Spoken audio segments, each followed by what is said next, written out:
to maintain that average class size and the building size goals with current enrollment growth, current growth enrollment projections, we concluded that we need a high school by 2022, a middle school by 2022, possibly an elementary school by 2024, and so that brings us to tonight. So we're just going to quickly look at our agenda. Vernon has some things he wants to add from our meeting number 2. Our third item is the discussion of a middle school location. Our fourth is the high school location. And then our fifth is the survey results that you all participated in of prioritization of the needs. And that items 3, 4, and 5 will then serve to inform us as to how our district,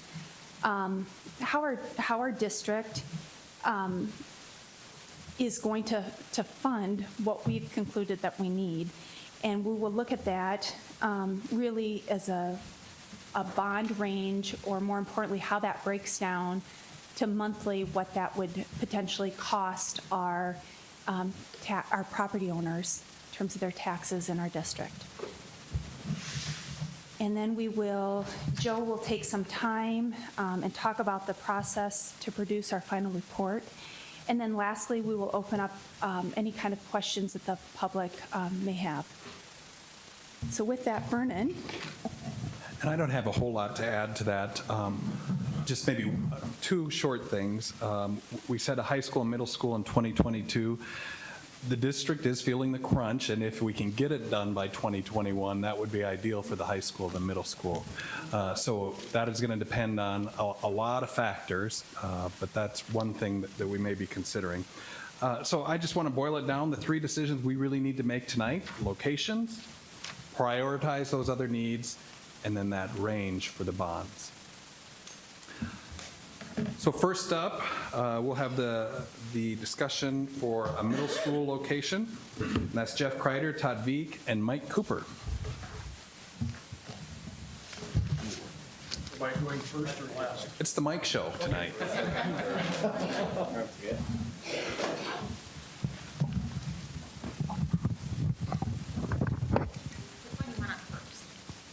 Do you want me to stay here, or should I come over there? You can hear me. I'll use the microphone.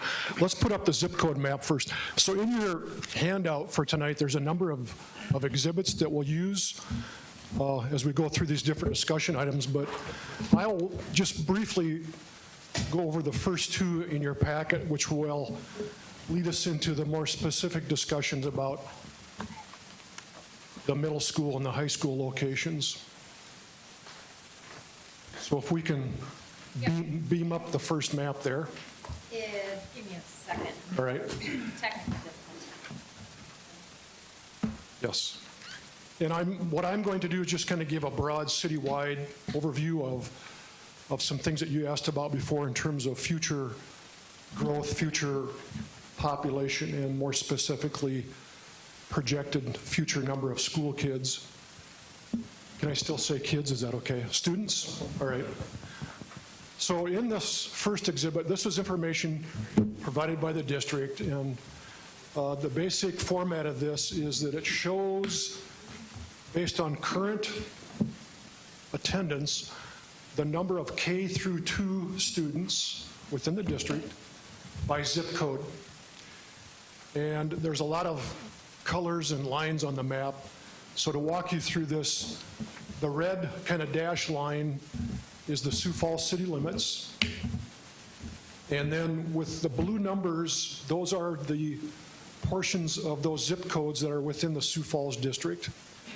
And again, the number of K through 2 students within each of those areas. So, and Jeff and Todd can maybe talk later on about how do we utilize this data, but it tells you right now where the major trends are in terms of the areas of the city for those younger students.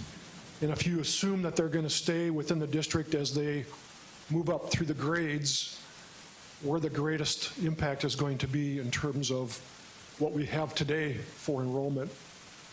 So we'll come back and we can refer to that as we talk more specifically about the middle school and high school.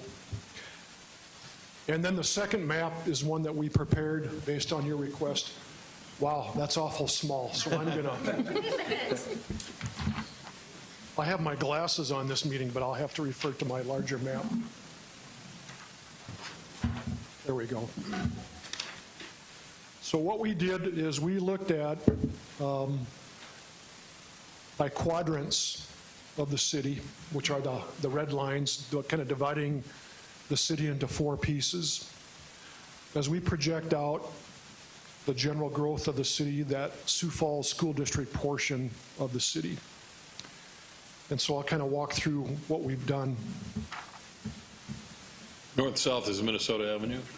Yeah, and east-west would be 12th Street. Thank you. Or the middle line horizontal and the vertical lines are 12th in Minnesota. So one of the maps that I went through before showing those yellow boxes were those current approved residential areas within the Sioux Falls district. And so if you look on the map, you can see where it says approved area students. That's what we're referring to, what we know today based on what has been approved for these residential developments. And then we also projected out, because the question was, well, how long will it take before the entire school district is built out or matured? And what we've done is we've just projected out to the year 2040. That's as far as we projected out. And just assuming that the majority of the school district land area is developed. And so that's where we get into what we call the future acres of land and future area students. So up in the northwest, we have the Sioux Falls School District growth estimates. The amount of development land is 1,078 acres. And when you look at the green box, which is future that has not been approved yet, and you add that to the yellow boxes that are already approved, we project that there would be a total of 1,654 students. Now, we don't break it down by elementary, middle school, high school. We're just saying that's a ratio that we use. And the secret formula that we use, that I'll reveal tonight, if I can find it, is this is a ratio that we've used for a number of years, just as a general average, that for single family, we project 0.4 students for every single family on average. And this is a citywide statistic that we've been using. And for a multifamily unit, per unit would be 0.25 children. So single family would be based on a 0.4 projection and multifamily 0.25. So when we calculate these future development areas that are going to be residential, and we do an estimate of how many of those will be single family units, how many will be multifamily units, this is the ratio that we apply to get these projected numbers. So the Northwest is 1,654 projected total students out to the year 2040. I'll go around clockwise. The Northeast is a lot smaller in terms of future residential development. 60 acres of land area is projected to be residential. Total future students would be 180. Total approved area students, 28. So that's a pretty small number of just over 200 for that Northeast area. Moving to the Southeast area, 318 acres of residential development land is projected. The future area students, 470, and then the current approved development student projection is 66. So that would give us a total student projection of 536 for the Southeast area. For the Southwest area, 250 acres of residential development land is projected. for the remaining area of the district boundaries. Total future area students 450, and based on approved development, projected students is 124, which gives us a grand overall total of 574 students. And the big one is up in the northwest, because that's the majority of the school district land that's still to be built out in terms of residential. So we have a total of 1,078 acres of land area to be developed within the district boundaries. And so you project out total future area students, 1,570. And based on existing development that's been approved is only 84. And the total of those would be 1,654. If we add up the 4 quadrants, we're just under 3,000 total projected students within the Sioux Falls district boundaries between now and the year 2040. Now, is it all going to develop in the next 5 years, the next 10, the next 15? That really is going to depend on the market demand and some of those other factors that we have limited ability to project. So I see a hand go up. Yeah, quick question. So this would be on top of the already 1,143 students that are greater than K through 3? Yes, this is- And the 9 through 12? This is projected After that? for bodies that are not even in any buildings yet. Yes, yep, Mike? yes, sorry. Please use the microphones too. Specifically on the northwest corner, do you see development in a diverse price range? Or what does that look like up there? Yeah, I think, okay, the question was, what type of development are we going to see in terms of housing in that northwest quadrant? And I think it will be fairly diverse. I think you'll see continued multifamily. And in terms of single family, I think you'll see more the moderate to entry-level homes versus historically on the southern edge of the city is where we've seen more the higher-end homes. There's enough land in that northwest area that will provide for more of a variety of housing options than maybe some of the other quadrants. And then the southeast, since that's maybe another one that is developing, at least right now, more rapidly than the other 3. Again, we're seeing right now a lot of multifamily, but in terms of the single family, it's probably in that mid to mid-upper range versus more the entry-level homes for single family. And I think I had one more note.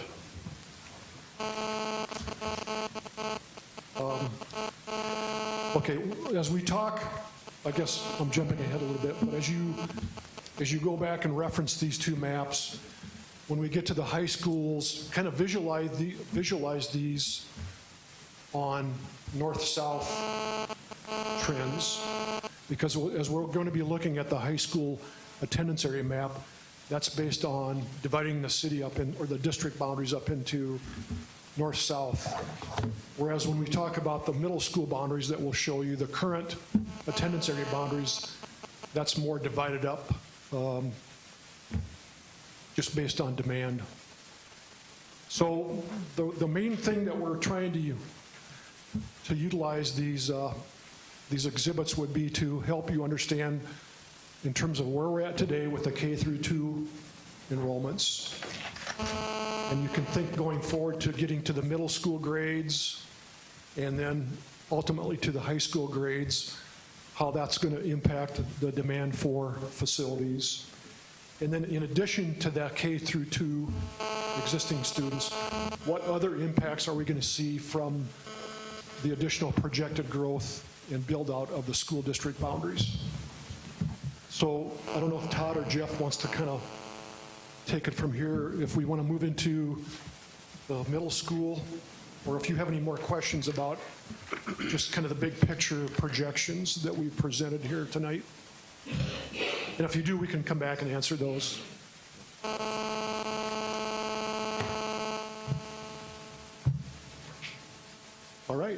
So Go ahead. let you take it over. So let's move to middle school, since everybody's looking at me. All right. The discussion on the middle school location, if we can put up the existing attendance area map on the screen.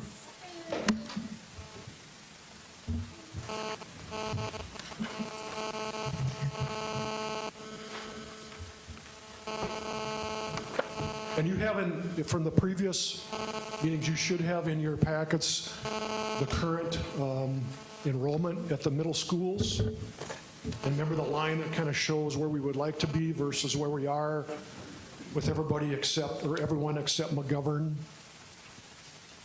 So this is the middle school existing attendance areas. And one of the tasks of our group is to recommend a general location of where the next middle school should be. I don't think we're asking you to give us a specific address, but just a general area. Should we be looking at northwest, northeast, southeast, southwest for the next middle school site? Is that fair? Yes. Co-chairs? Okay. So I'm going to stop talking for a while and open up to the rest of the group. Other questions for Mike? Mike, this is what the population looks like now, and this is probably a question way out in left field, but what happens, do people, when they buy a house, then stay there forever? Do they move to a different area? Because I'm asking because at Whittier, there are a lot of people that are in that neighborhood that have lived there forever. For home ownership, if you have a home that you're purchasing or that you own, the turnover rate is a lot less than if you're renting. So the rental market would be a little more Volatile. turnover. Yeah. But what we see too, and if you've read all the millennials that are moving from their parents' basements to apartments, and now they want to buy a home, and there's not enough homes around in their price range. And so the real struggle that we have in Sioux Falls and around the country is that the demand right now for single-family homes is greater than the supply. And the realtors will tell you, and I think there's some in the room tonight, that the supply of existing homes on the market, they just get taken as fast as they go on the market. And for new construction, the cost of land is going up, the cost of labor is going up, and now the cost of lumber is going up that would be coming from Canada and other places. So the dilemma that we're seeing is that there's more people that want to own a single-family home, but they're somewhat limited because of the cost and the availability. So they're probably going to stay renters for the time being.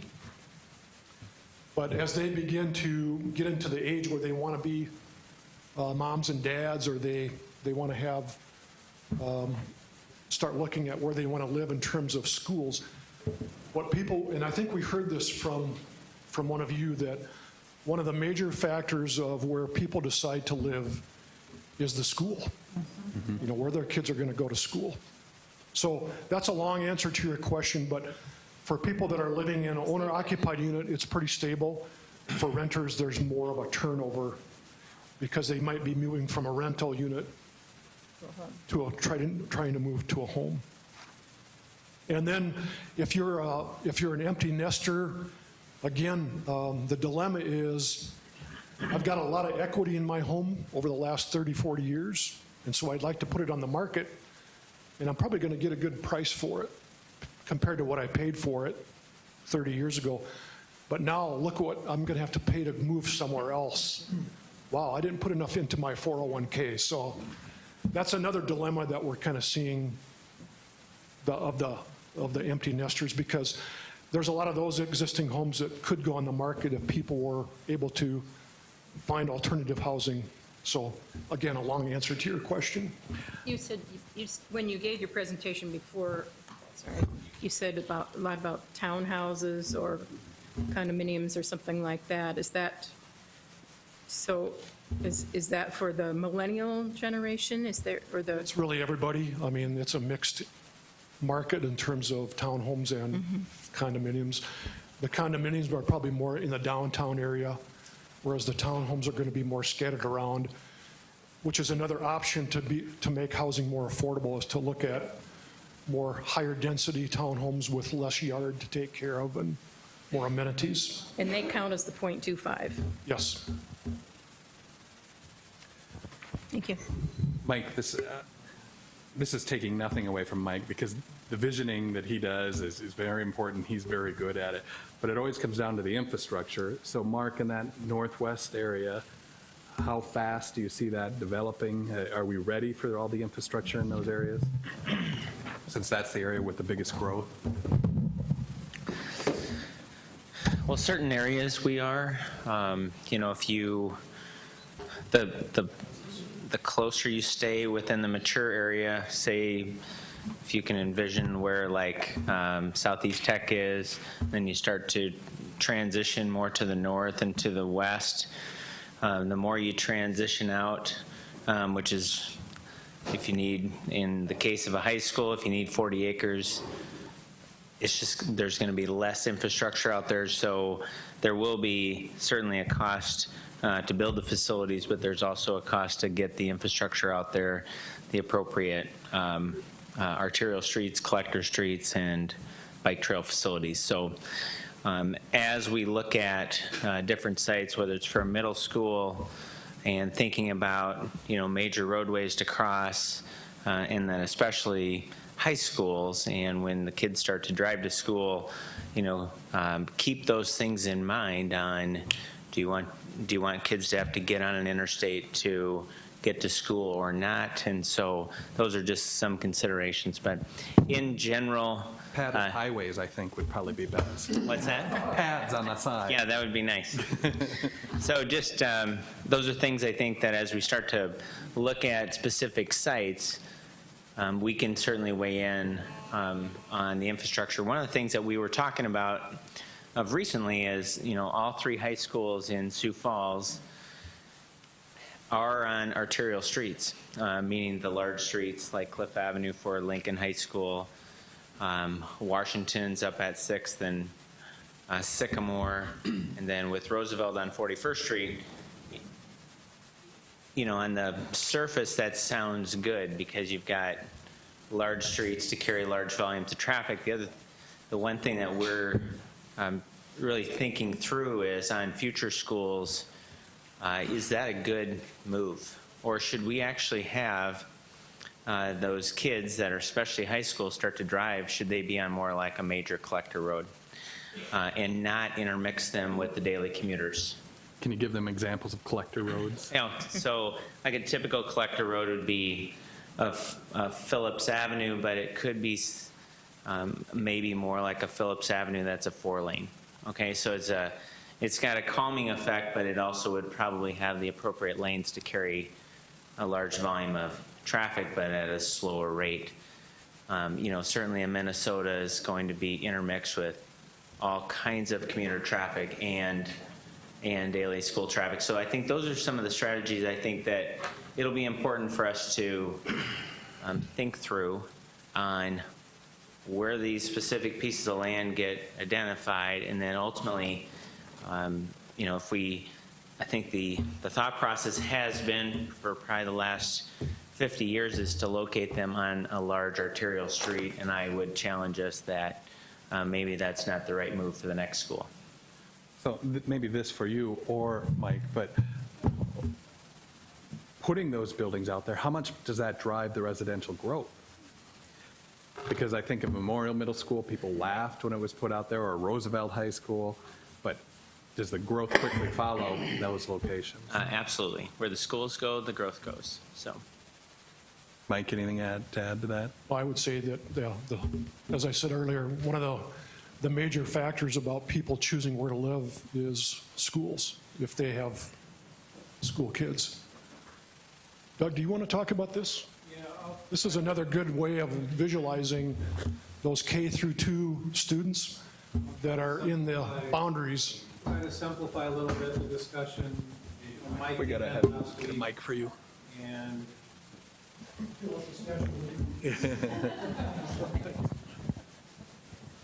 so Mike came in last week and we met with the district, pulled all the maps, looked at all this stuff. And I think to simplify, what it really tells you is that if you look at, these are the students K through 2 by zip code, and then where the existing middle schools are. So you can see it's pretty much 2, 2, and 2, if you think about it, if you divide it into thirds.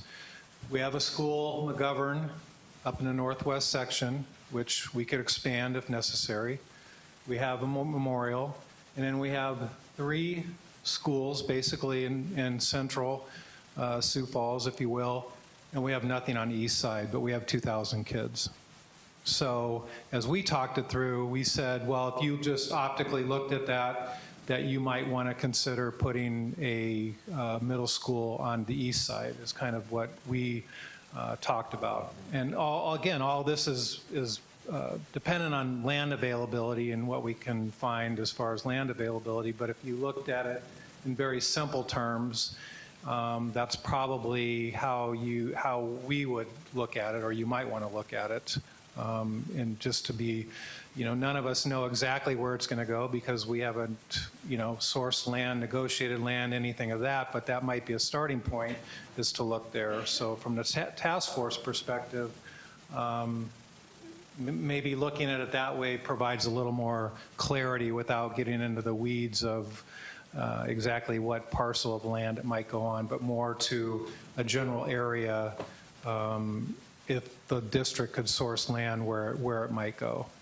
If it couldn't source land, then it would have to go to option B, which might be somewhere else. But that kind of is as simplistically as we could lay it out in going and working with Mike and the district and laying it out. That's kind of what how we looked at it, in probably some simplistic terms. So I don't know if that helps anybody or.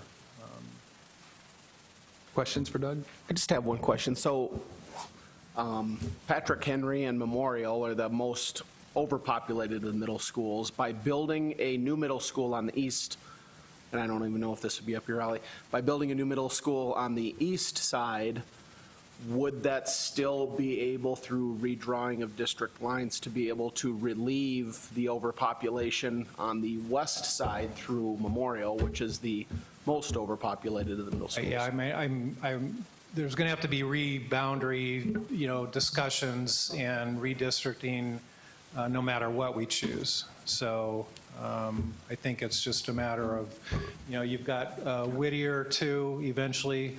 If we decide to replace Whittier down the road, how big a school would that be replaced with? All that kind of goes into the factors.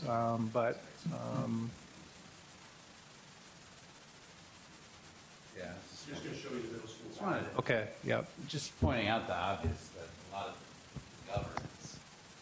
lot of the McGovern is right now, that attendance area is central, north central, south, or Sioux Falls. So yeah, there would be when you redraw it, you would do something with that differently. And then McGovern and Memorial could probably take that west side if so much of McGovern didn't come from the middle of the city.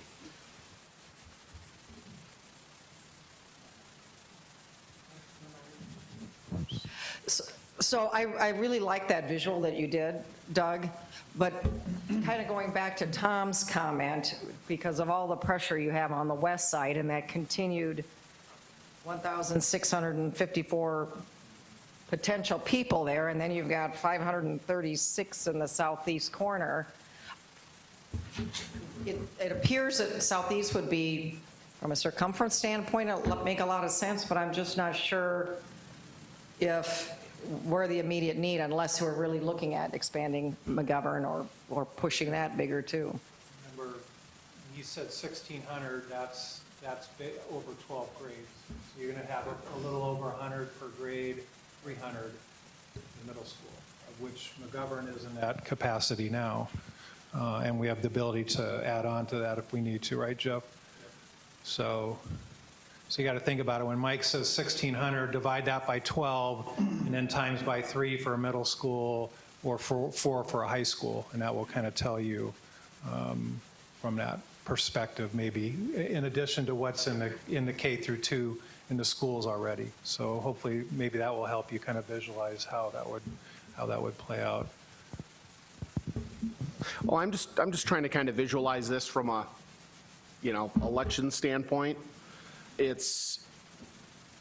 I live on the west side, so is there a way that it could be made, I guess, clear to ease the concerns by building, say, on the south side or southeast side would be the proposed middle school, that would fix the problems that would be lying in Patrick Henry and Memorial through, obviously, I think they'd have to do a pretty big chunk of district lines to be able to redraw those, but that's a lot of geographic area from being on the east side to relieve the population on the west side, and would that be something that would actually relieve the population in Memorial, or would we be looking down the road to get another Memorial or another middle school because it didn't work? You could theoretically relieve the overcrowding in Memorial right now if you assumed it was overcrowded because McGovern has capacity. And we had those boundary meetings, and there wasn't a desire for the people that are going to Memorial to move up to McGovern. So we'd rather grow into McGovern, I think, from, as Mike says, as it grows out there. I know what you're saying, because I was grappling with that same thought, and the slide that helped me or the visual, if we go back to that K2, the students by zip code, and look at those, and just look at the map piece, and think of it as, and if you compare that one with the middle school, the current boundaries, and start looking at it north to south, and think about those boundaries then shrinking. So for example, Patrick, for Memorial, because that's where the weight is, that boundary would move from north to south.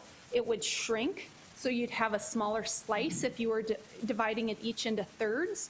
So the Memorial slice would get thinned down, given the density of the number of middle school kids, and Edison then would shift over, as would Patrick, if we're looking at that east side to take some of the weight off. We'd shift it. So the slice would get smaller where Memorial is now. Edison would shift over Patrick, and then that east side would help to take some of that weight, as opposed to the way it currently is now in terms of how it's divided. Does that help? Just from my education aspect of redrawing district lines of this scale, we're talking about, new high school, new middle school would be the biggest impact, more so than the elementaries. With a major redraw of school district lines, is that something that just the school board gets together and decides this is the way it's going to be, or do the voters have to approve a major redraw of the district lines? Doug, you want to answer that? Yeah, when we've done that in the past, when I've been on the school board and others, it's public sessions where we go through and we talk to actual homeowners, and we go through different scenarios about what it might look like, and we gather input, and so that's pretty much how the process works. And I would say probably, thinking out loud, middle school and high school and reboundary, it's all going to have to be done, because you want feeder schools, elementary to middle to high school. So it's all going to have to be a very intricate, involved process. And I would think that there's going to be another group like yourselves gathered to undertake that, as well as the public input sessions and everything else. It's probably the most excruciating thing that the board has to do. And in my years on the school board, it's the hardest thing to do because somebody's always on the line. But then you try to make provisions as you can. There's open enrollment. You try to, pick your grades that are going to move and when they're going to move. So it's just a lot of communication and thought process that goes into. Not something we're expecting you to do. I think Joe would echo is yours, just to give a charge to maybe build a middle school for enrollment and maybe consider looking at it on the X quadrant of the city, and then it's incumbent on whether land's available and everything else. And then, then it would go into the whole boundary discussion, just like the new high school would, wherever that goes. I don't want to, I wish I had an answer for you on boundaries, but we don't have it. And it's going to be a long, intricate process, and I don't think we'll know that answer before the vote is done. It's, all we can do is we'll say we'll be very transparent. I don't, Dr. Maher, anything you want to? I think he nailed it, really. The biggest thing I would say is it's a great question, because that's going to be key into make sure that we utilize the resources we have. In this case, resources being the brick and mortar or the buildings that we have. The only way it makes any sense, no matter where we put a new middle school, would be if we reestablish boundaries so that we use all of those resources. I would envision, be up to the board, but I would envision the process for redoing boundaries would look very similar to this process here, where we bring in a cross-section of the community, put up some proposed boundaries, and then arm wrestle over those issues. So it will be a real emotional issue. But I would anticipate if we pass a bond issue, that's the next big rock for this district to take on, is what do the new boundaries look like? Yeah. Maybe I'm operating under you snooze, you lose, but I just need some clarification. Are we looking at a brand-new middle school and then later replacing Whittier? So the new middle school would not be in place where Whittier is. And forgive me if I missed that along the way, but I just need that clarified. So we're looking at, technically, there's a potential of 2 new middle schools with a replacement of Whittier on site, and then another middle school, right? Jeff, I know, I'm not sure who you're asking that, but I'm going to turn that. Anybody that wants to answer, right? Yes, an additional middle school for growth. And then when we get into those 14 priorities that you ranked, we'll talk about Whittier. But there may be disagreement at this table, but I think that the district's been clear that we need a middle school in that neighborhood. And we can discuss that, but I think that that's been the stand of the district to this date. Just want to make sure. Yep. I think, Good Jeff, to question. clarify, I think what we did say, or what I heard last time, was that Jeff Kreider, when he was going through the schools, said Whittier's probably good for another 10 years, right? And without significant improvements. And so I don't think there's an immediacy to replace it. The immediacy is for the enrollment piece, if you were going to look at it from a priority perspective. Jennifer? That answers my question. Mark? So Vernon, are you asking us on this item is to give direction on where the next logical location is for a middle school? I think so, by quadrant. Okay. So far, everything we've talked about for middle school is on the southeast side. Is there disagreement with that, or does the group have consensus that that makes sense? I think, one of the maps that's, I think, lays it out well is this one of Mike's that he went through. The west side seems to be covered well with Memorial and McGovern, provided that at some point in time there's kind of a balance of enrollment. Edison is really south central. Patrick Henry and Whittier serve that more eastern area. Somewhere, I would say, east of Sycamore Avenue and between Arrowhead Parkway and 41st Street is likely a next logical location for that. The transportation facilities are there, and really somewhat centers on where the Sioux Falls district's growth will be. If you go much further south, if we start to talk southeast, that's really becomes Harrisburg School District. And if you go much further to the east, that becomes Brandon's. And so I would encourage us to maybe provide direction that's more just east as opposed to southeast. Okay. Any other questions? Katrina? I'm just curious about any studies or questions that have been posed to the students that go to McGovern. If they're bused, how long are they on a bus? How does that affect their school day? What kinds of transportation studies have been done I mean, obviously, we can't control if parents want to, have their kids go to a school that is way far away from where they live, but I'm just curious about the impact on the students' quality of life / learning abilities if they're on a bus for an extended period of time. Dr. Maher, you want to take that? I mean, in today's terms or future or? Well, yeah, well, actually today, like what's happening today with McGovern, just looking at this huge swath of area that McGovern's district covers, what's going on there? Just start there, maybe. I don't know that we've done any studies per se, so I'll give you some general impressions of our students who are on the bus the longest. Our students who are on the bus the longest ride for about an hour one way. So that's a good long time in a city for a student to be on the bus. This is coming from a country student who rode on a bus for an hour to school too. So I've been there, but I'm just curious how that works That might here. be counterintuitive to some to think in a city that somebody has to be on the bus for an hour, but it's not a direct ride. It's stops along the way, and so our longest riders are on the bus for about an hour.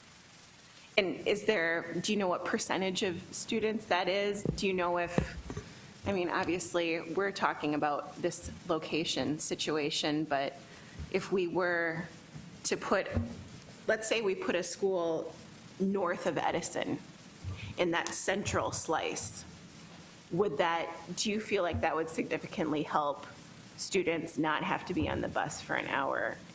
And in effect, would that help, then have a ripple effect with other things in our infrastructure with the city? I don't know that it would impact significantly the amount of time students are on the bus, whether that school would go north or whether that would go south. And here's why I don't know that, because I don't know what the lines will look like when we redraw them. I would think that no matter where we put a school, that our students would have to ride the bus for a shorter period of time, simply because we would have one more school to put in the mix of the drive times to the school. Okay, thanks.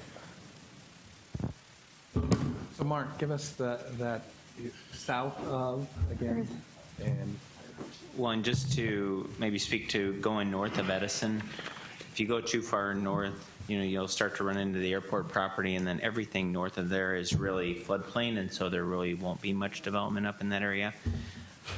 The area that just, there's a nice line that comes across the city with Memorial, Edison, and Patrick Henry, and if you kind of stay on that same vein, that if you looked at an area that's not mature yet from a development standpoint, like east of Sycamore Avenue, and somewhere between Arrowhead Parkway and probably 41st Street.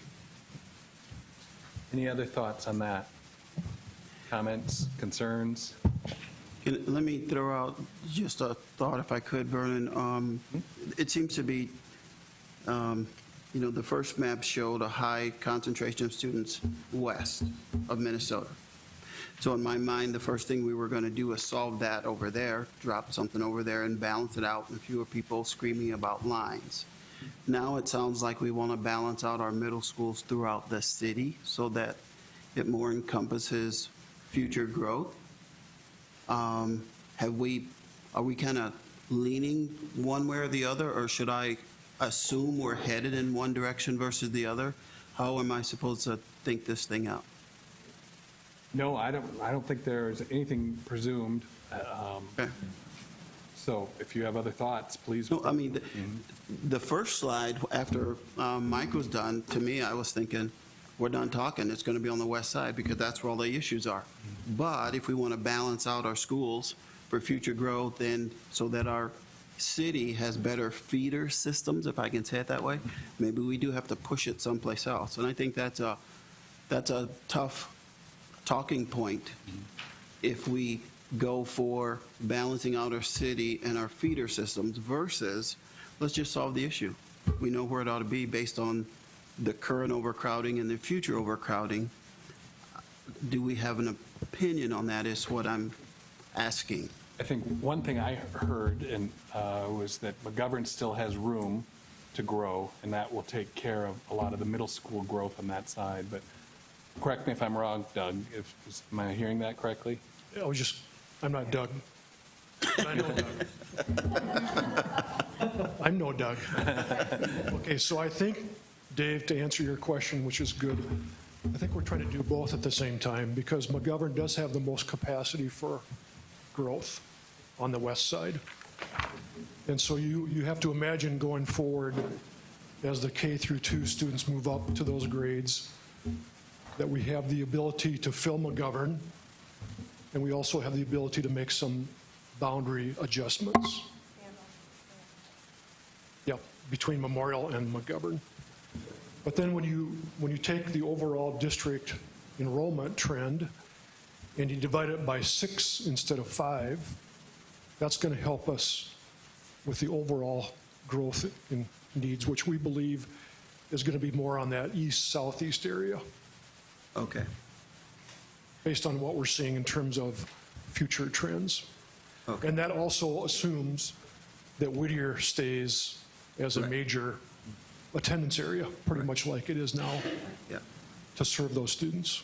Okay. So that's just my own thoughts. Thanks for the question, Dave. Deb? So the current capacity of Whittier is 851, and it's over capacity. I'm looking back at this. This is helpful to me today. So, and I apologize, maybe I missed this, but if we build a new Whittier, replace the old one and build a new one, will it be larger? Was that the intention, that the capacity would be similar to the other middle schools at about 1,000?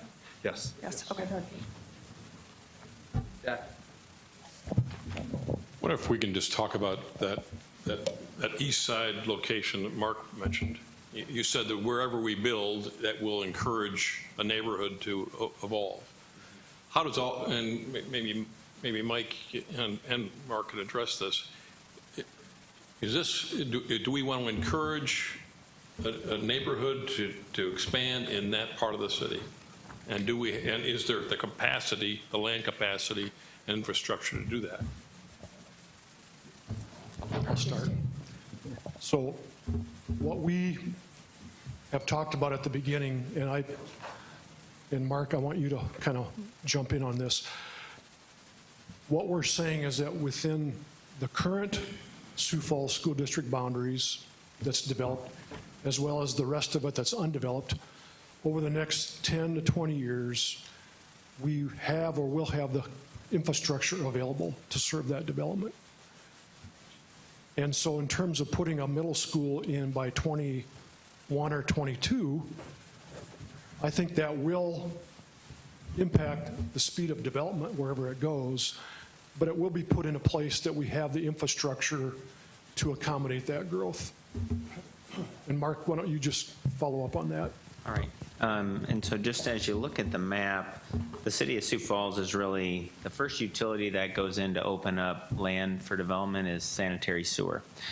And so there's really 2 areas that the city is actively developing and will be for the next 20 years.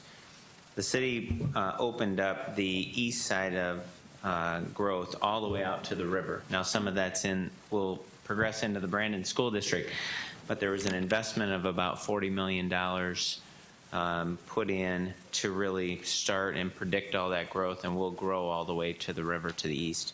The other area that has been opened up is the northwest, and that's where McGovern is now positioned. They've got future land for a elementary school up in that area. So those are really the 2 areas to be thinking about for the next 20 years where you're going to see the city grow. We're not going to grow much more to the south, even though that's in the Harrisburg School District, because we're at the sewer limit boundary. And we're not going to grow much at all to the south and to the west, because we're at the limit of that sewer boundary. So really, as we talk about the direction that the city will go, and that we've combined on that northwest area and the east side, the city has spent about $65 million to open up and create that base of infrastructure to go. That's why we won't just continue to go, say, from Memorial and just continue to go, and grow out to, say, Wall Lake. That may happen over the next 100 years, but it won't happen over the next 20 years. So as you start to think about where will the city grow, it will be to the northwest and it will be to the east. And just one more follow-up, and then we'll pass the micro. I would say if we're looking short-term, 5 years, that east-southeast will probably have more residential development than the northwest. But the northwest is going to be more of a longer-term, 5 to 20 years to get it totally built out. Just a couple of questions. We were talking about the land availability within the city, and south of Dowley Farms, there's still, or south of Rosa Parks in that area, there's still farmland that's there. Does the city look at that and say, this is one of those potential spots? And then as they look at that, the border, the boundary line with the Brandon School District is so close. Do they ever worry about building a school there, creating the development that you talk about? If you build it, they will come. Does it ever go to Harrisburg or to Brandon Valley versus coming to Sioux Falls, or do the students then come across that border if the building is so close that, in the surrounding area? How does that work? And then the other one was, as we're talking about Edison so much, does the district have a projection on the immersion program taking over so much of Edison, as well as the Challenge Center? Would that middle school ever fall out of the general middle school population because it's then housing specialty schools? I don't know if the district has a projection on what those numbers look like. Those are my two. Mike, let's start with the working with other school districts. So the question about strategically locating a middle school on the edge of the district, and how does that impact the surrounding district boundaries?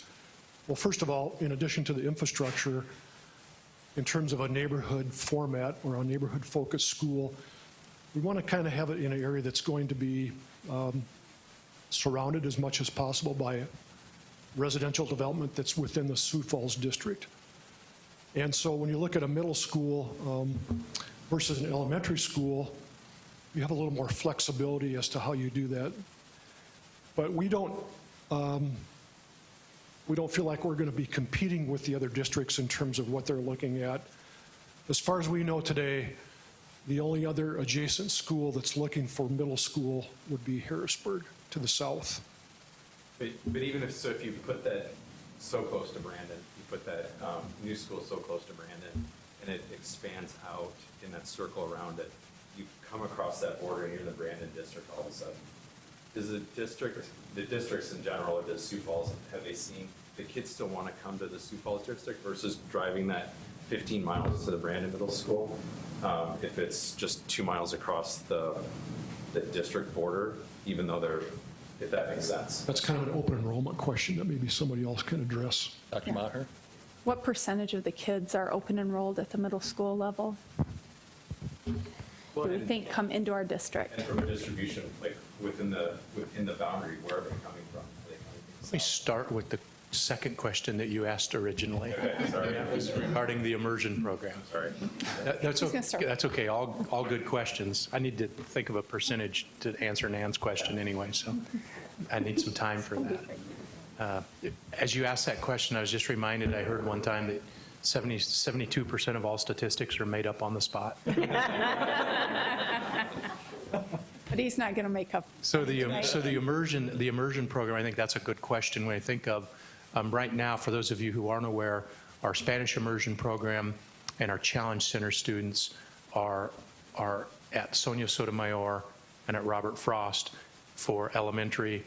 They are at Edison for middle school, and then the Spanish immersion then goes to Lincoln High School.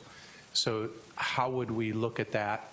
Number one, I think the one thing to look at is to remember that conceivably 20% of those kids, I would guess more of those kids right now, already come from that attendance area. So there's some of that are students who already live in that attendance area, number one.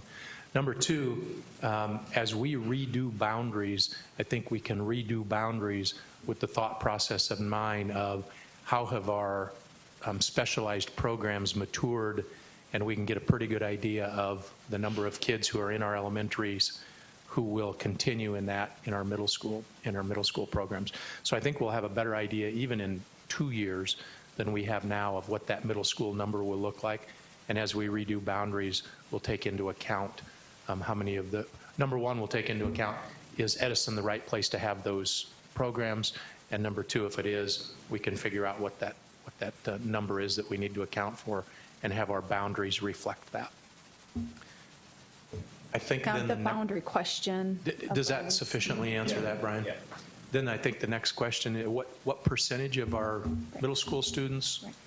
Right, because Brian's question was, if we put a school that is close to the Brandon Valley School District line, will those students be enticed to come into our district with a new building there? So we just thought perhaps if we look at in what the open enrollment for middle school currently looks like, we'd have an idea of who's coming from the outside to our middle school, because we have a great district. I mean, they're not going to come from Harrisburg to go to Edison, I don't believe, necessarily, just because of the proximity. Whereas the city's done a great job with that. Is it Veterans Highway? I mean, it's wide, it's fast, it's accessible. You know, Dowley Farms to the north, there's a ton of growth potential there. And just as that area, as the city has obviously wanted that area to grow by putting those resources in there. If you put a school there, all of a sudden you're not that far from Brandon's district line. And where do they end up? Just because you build it, it grows, but then they're in Brandon all of a sudden.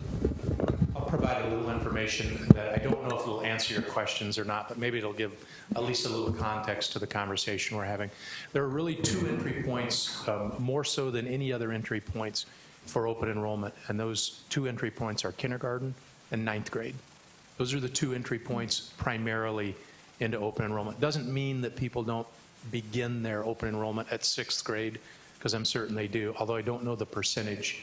But generally speaking, those decisions are being made on your entrance into your K-12 experience or your entrance into high school. So those are the two primary points. The other thing I would say is history has shown people like to drive the new car. So if you build it, the development will happen in that area, and certainly people will come from around the area to be part of a new building. That happens. I just can't quantify what that number would be. And at this point, we're looking at what our projected growth enrollment needs are, and we know we have those. So regardless of how Brandon Valley is growing, we know we have to tackle our enrollment growth. Just one last comment about the specific sites that we'll eventually have to look at. In addition to the infrastructure, the geographical area that works the best, you always have to have a willing property owner that wants to put a school in their area. So that's another part of the equation that you have to look at. Okay, I'm just looking at our time. Okay, Jack, Just one more. one thing that may be helpful in light of Brian's question. The school district controls its open enrollment policy, correct? Within the law. And what does the law say? The law says we can establish a ceiling for. Okay.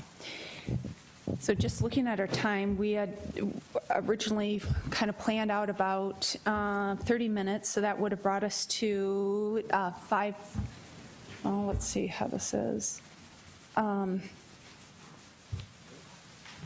6:15, so this is a great discussion. And we have on the table an idea to kind of look at that east of Sycamore, the Arrowhead Park to 41st area for middle school. Do we want to talk a little more about that, or do we feel that we're at a place where we'd want to come to an agreement that given the discussion that's taken place, that would in fact tackle the enrollment growth issue for middle school? Or do we feel that are there still questions out there that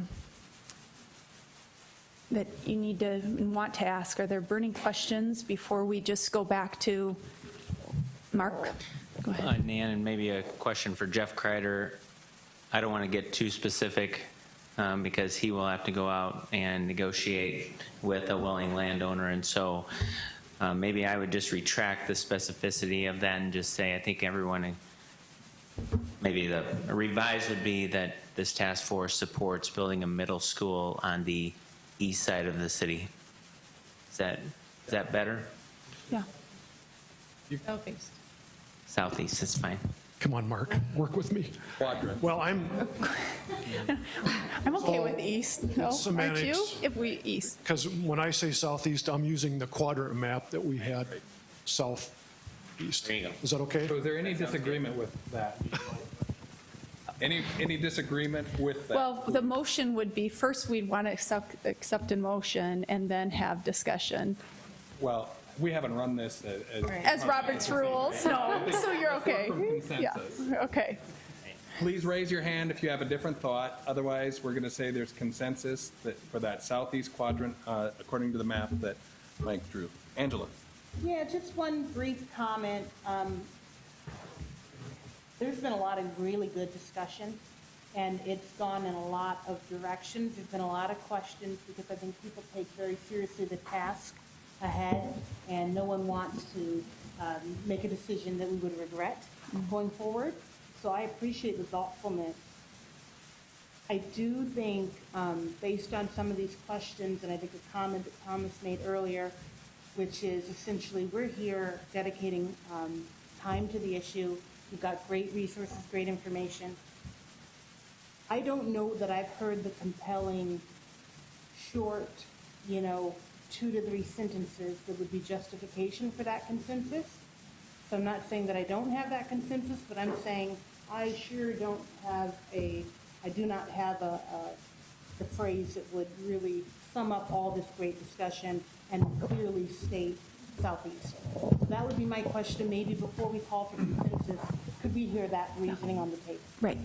Mike, go. Oh, Deanne, go. And then I wonder if Mike could refer back to the projected population residential growth at the 5-year so that we're keeping to just kind of factual. Does that sound good? And we'll start with Deanne first and then go back to Mike. And thank you.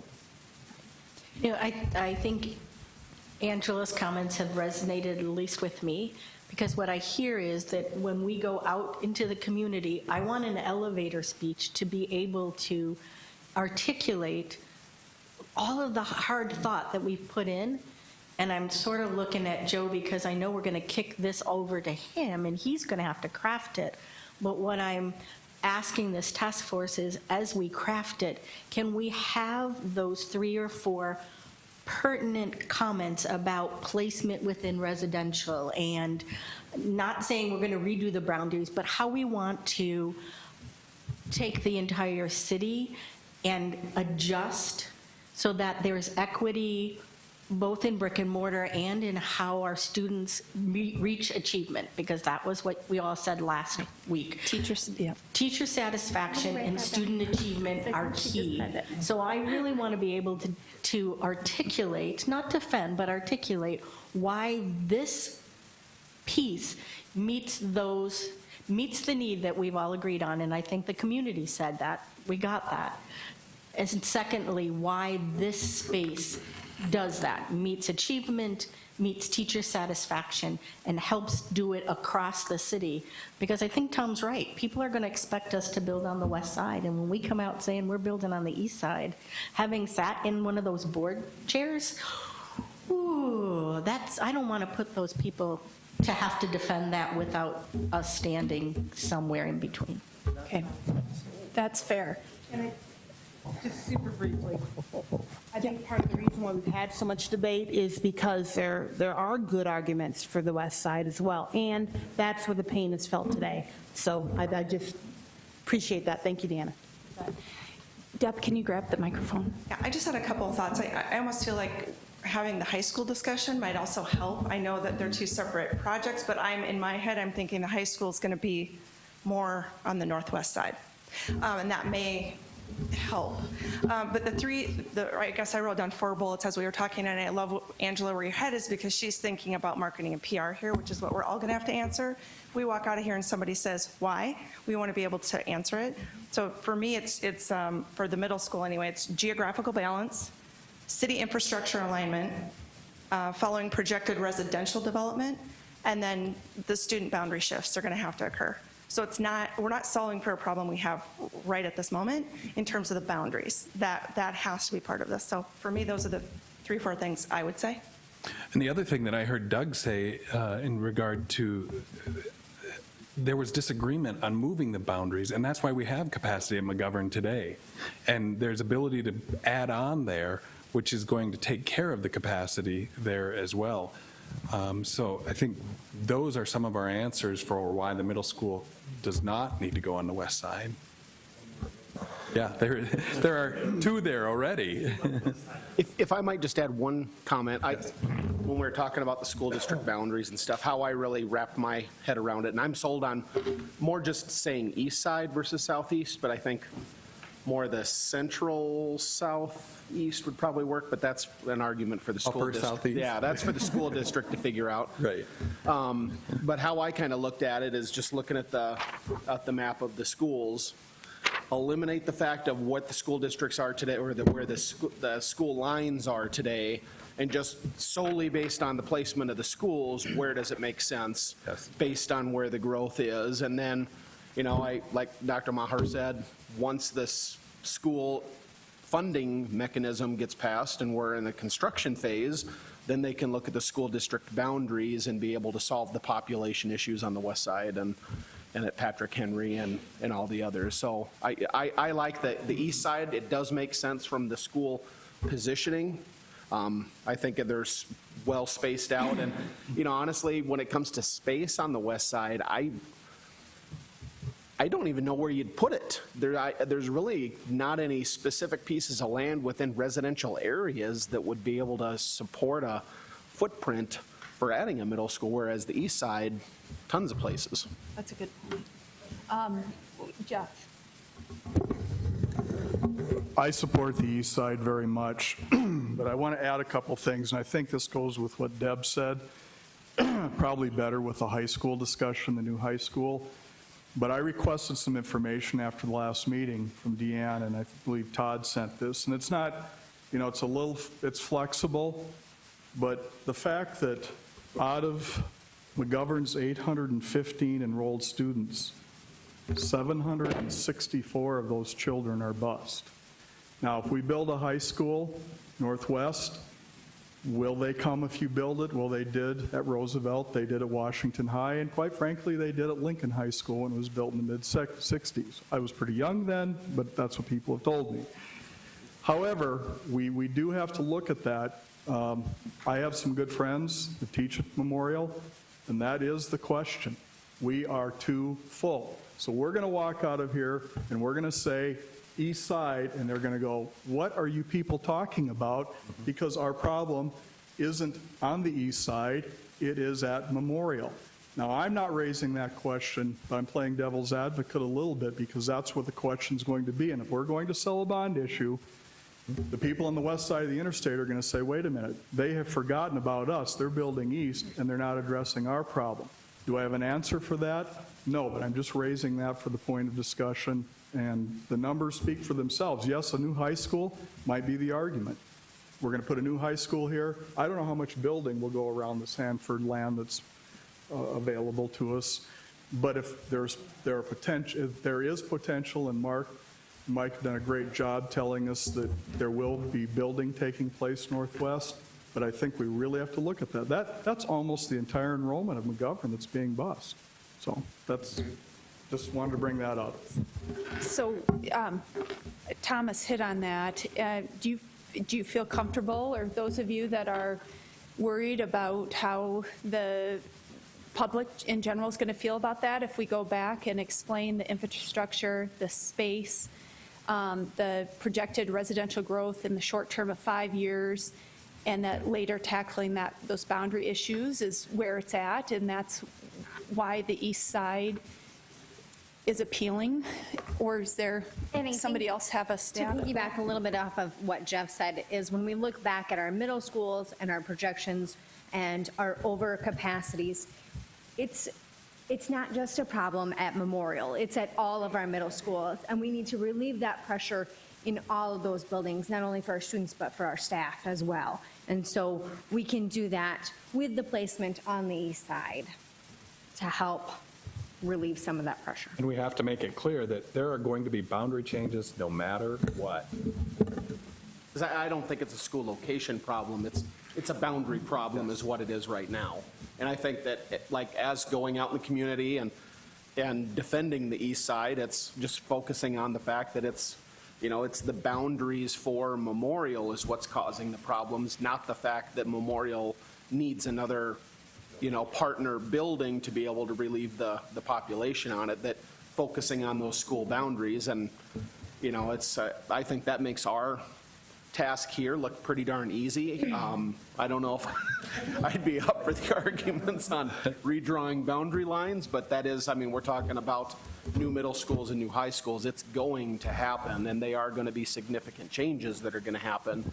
And I think that's really where we need to focus, because that's what's going to fix the severe overcrowding in Roosevelt and Memorial specifically. And it keeps in mind the size of the school and that they want in the neighborhood. I think that helps, because just adding on to Memorial isn't the answer either. So I think that's what's appealing too about the east side. Is there also an argument to be made for, sorry, I'm not here on my Here, you want this? Is it also possible there's an argument to be made for equity on the east side for a new middle school in that location? Looking at the years built that were provided, Edison 1952, Patrick Henry 1956. And those schools, again, will have a shelf life, has been determined in many other conversations. If we're thinking of the community as a whole, it may be wise to consider development in that part of the city. Here's your history lesson. Most of you probably aren't aware of this, but Edison was an elementary school when it was first built, so.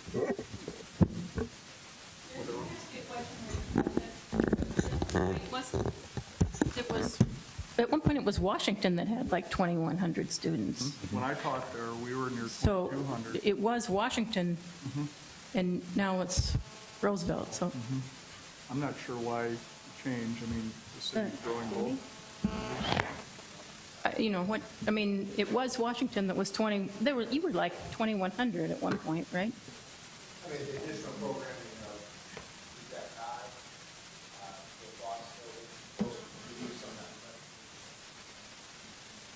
And so right now,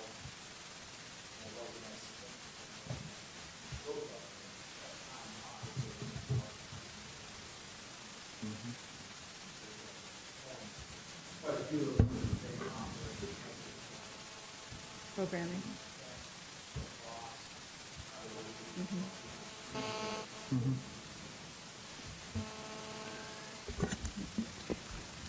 May I throw in? If we try to keep the main thing, and it's where do we want to drop a school, the city has already made a, if I remark right, like a $60 million development in how the city will lay out and carry traffic and infrastructure. So we have those two choices. One is east, one is northwest. We have a plan to solve northwest by an expansion and deal with that. The thing that we also can focus in on is the quality of education. When my guys were little rugrats, we were inside Lincoln, and it moved when my son was like 4 years old. And I called down here to IPC, and we had a nice conversation, and people listened. And what they assured me was I didn't have to worry about the quality of the education. Okay, so I may not be LHS, I'll be WHS. And Lincoln has a history of state championships. Washington, well, we're going to recreate it in a new location. But the key was quality of education. We're going to have to keep singing that song, that when we drop this new school overlay in the city, we can assure people that it's not a drop in the quality of education. We think we're going to improve it. 'cause at our second meeting, you all made that a priority, student achievement and teacher satisfaction to drive, yeah. Does that, Angela, come back to you. How do you feel? Okay, good. Do we have consensus? Any more discussion on the middle school? Are you comfortable with the talking point? Okay, east side for the middle school. High school. We've had northwest quadrant proposed. Is there any different thought to that, Mike? If we could put the high school attendance boundary map up there.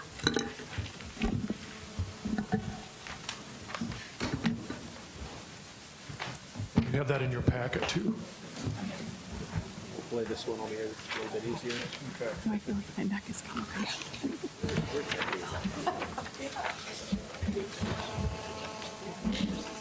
It is, yeah, so, let's see here, it would And Vernon, I would just say, while we're trying to get that map up on the screen, be right in, footprint-wise, it'd be right where you'd kind of want it. the second map that I went through tonight that showed the long-term projected growth in attendance or school population, I would say just in general terms, the west side is going to have about 2/3 of the projected student growth citywide. So when you think of the overall school district projected growth for students, roughly 2/3 of that is going to be on the west side versus the east side.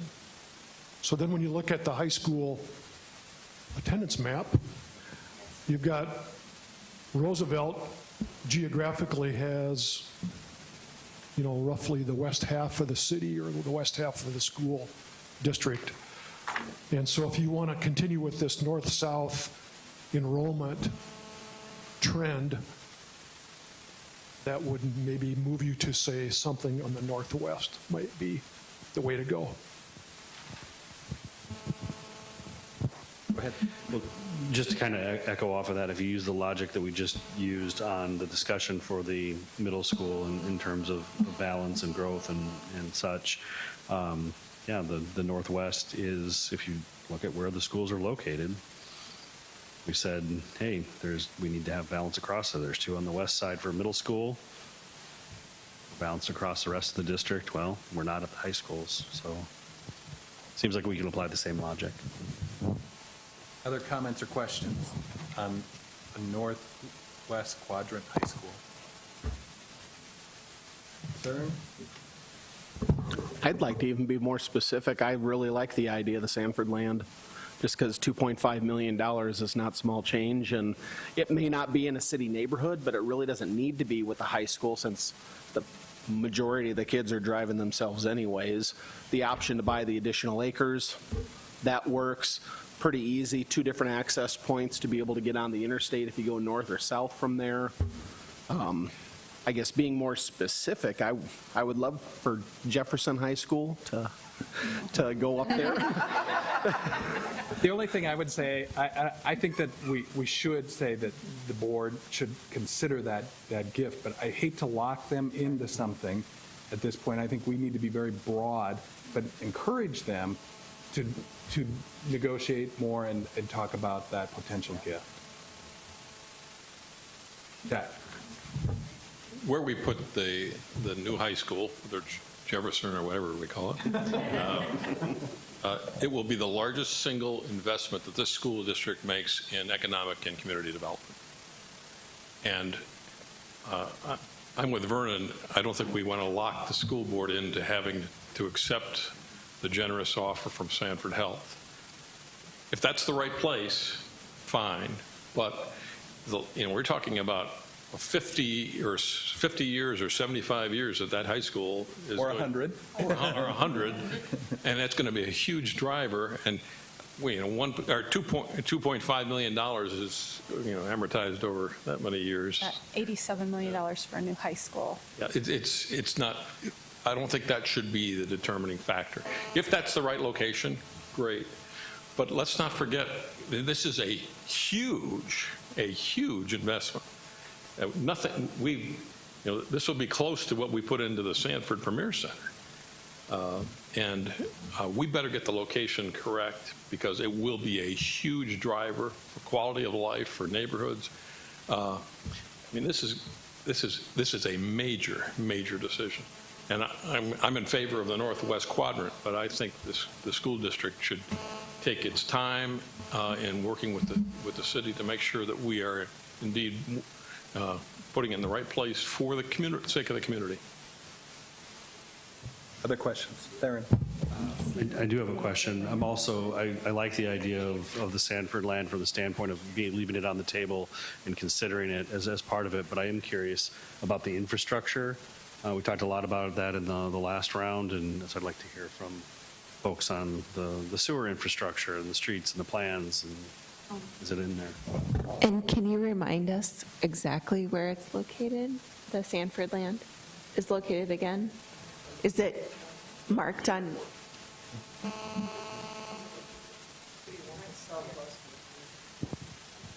Okay.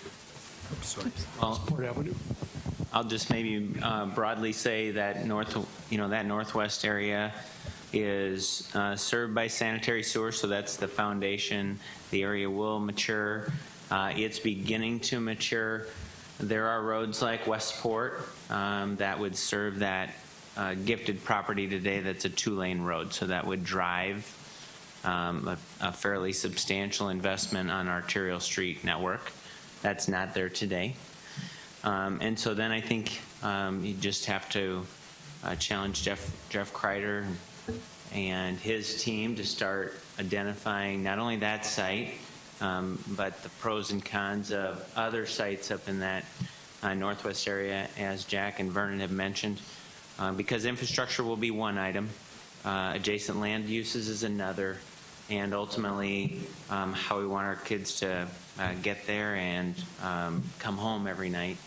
So those are, I would just say in general, that area is served by the basic infrastructure, and then each individual site will have to look at whether there's an arterial street there or what I'll call a major collector street that can ultimately get people there safely and home safely. I would say, as far as looking at the equity of the high schools sprinkled across, we have to remember that New Tech is up there too. I don't think that's on the map. And I don't know how, I mean, if there's any area around there, if we want to add any additional school weight there, but there is something there already.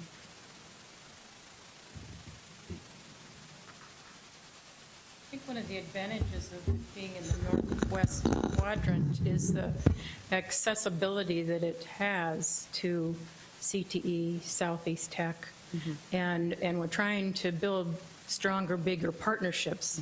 The northwest quadrant, to me, that's the place to do it. So I'm going to ask again, is there any disagreement on the northwest? Is there anyone else that wants to speak up for a different location? If not, are we in consensus? Give me some signal. Yes. High school in the northwest quadrant. Okay, let's take a break and come back at 7:05.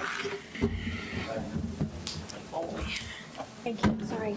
No, that's okay. Did you used to Boom for high school. Yeah, that's a gift. High school's an easy choice. I mean, Middle school and Southeast, elementary school, CTE, that's nobody can get there now in high schools. I mean, it's transportation. It's, honestly, I think it's two big things that are needed. The schools are needed, but honestly, I think a redraw of the school district lines are needed just as much as the schools themselves. I knew Washington had been at 2100 because we were packed.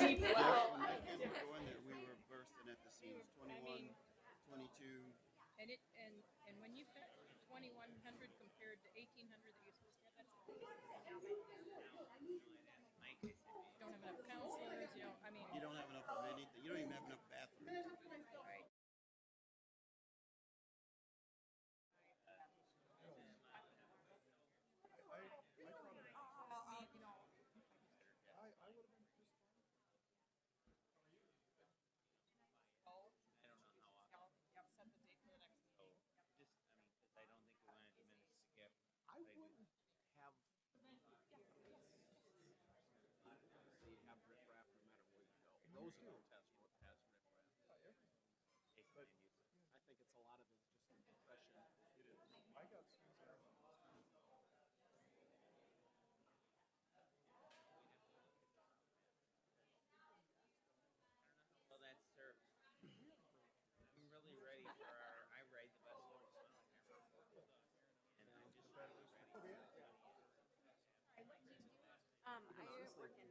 I went to Washington downtown first half of my sophomore year. We live in Central. And then transferred to Roosevelt. And downtown Washington Getting home, had it's only 50 a notorious reputation.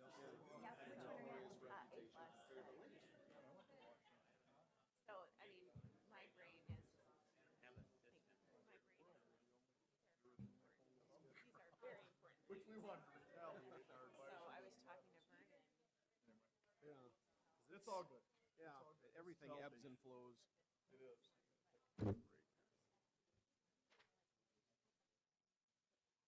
Hi, Carly. But wouldn't it be great if we were having this discussion about ways to be more innovative?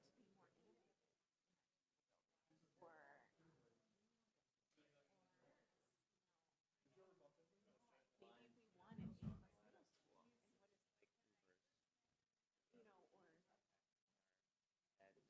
what is, you know, or, I mean, I don't know. And not that, at the same time, You know, those are. like we try to put our name on the list. At what point does what the school district pays for? Oh, yeah. I'm blanking on it too. Yep, the one where you have to volunteer. So basically, Yeah, so if you own 40 acres of land. the issue is the one I probably should say. It's unfortunate that you can't Water fee and Well, you're fine, ma'am. To be Yeah. school district has to build all their like kind of the same. But, Yeah. you know, parent involvement is one of people end up building. But that's why I don't, somebody couldn't say, hey, we want to build it way out west. Like,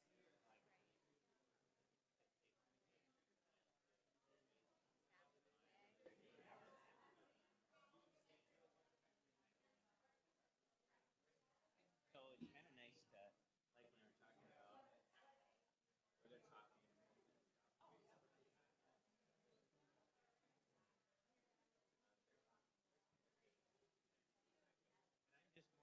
about having our traffic team kind of really study.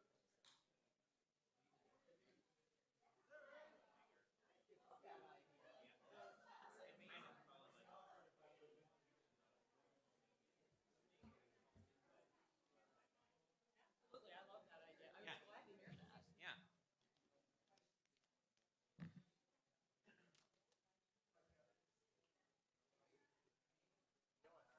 No, there's kind of that whole question about busing.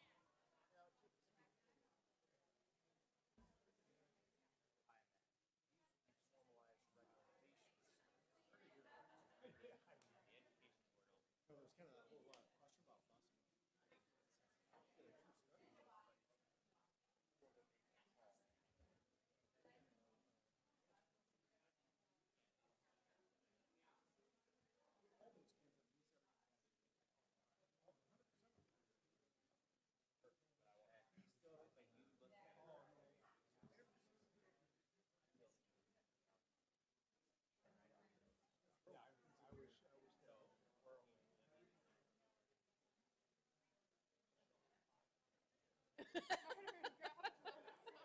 You have tiny cakes. Yeah, I had a brownie before, but they were in the back room.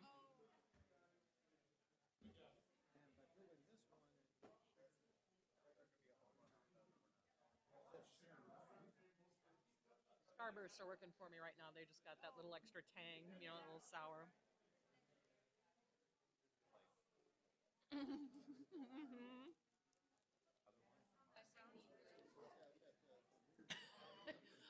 I don't think you can be too tight about how badly you need chocolate. I mean, that qualifies as a need. In psychology, we were doing our unit on senses this year, and dogs outsmell. They did a study about smell. Dogs really can smell better than humans, so they went to a college smell. All the students on everything, except specifically women, could smell out chocolate better than dogs. No And I way. thought, that makes sense. That's amazing. I thought, well, I think that's what I thought. Okay, wait, so if you wanted to commit like the perfect crime and you knew you're going to be tracked, like cover yourself in chocolate? Oh, probably. But then they just get like a, like a pack of women to like drag.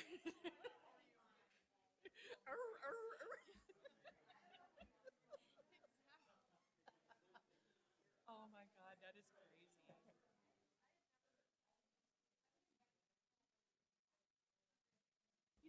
Okay, so isn't chocolate mostly, isn't that mostly South American?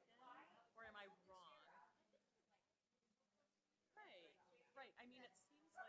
seems like we're still wired for it. But we started somewhere completely different. Issues. I wonder what probably the flavonoid or whatever is in it. Maybe that is the receptor. So whatever chocolate shares with something else that might be there. I don't know.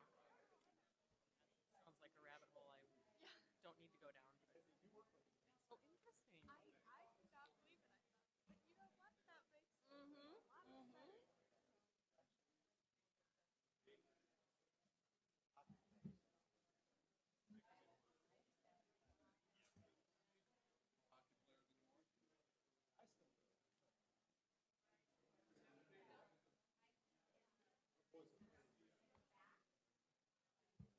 I thought, but you know what? That makes a lot of sense.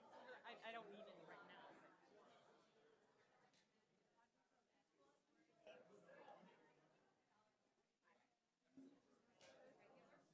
Are you guys so you're not very far?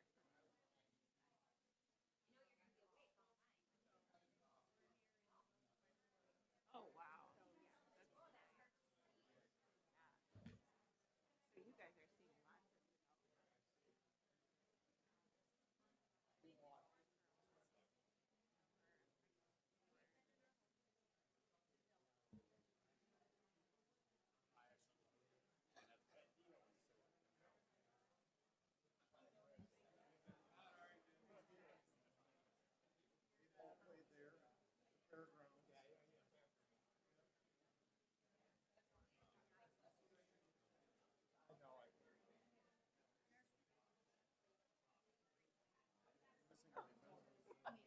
Whoa.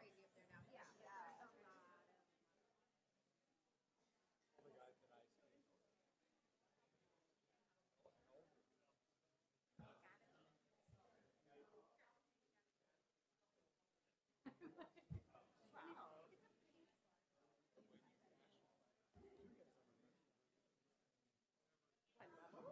No, that's.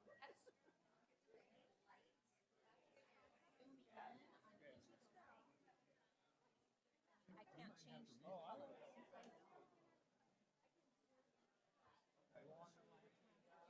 That would indicate.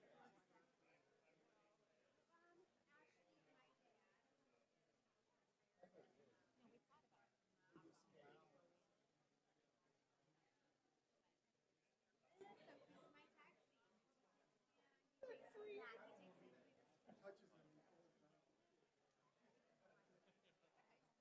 I think a lot of the conversation happened in middle school.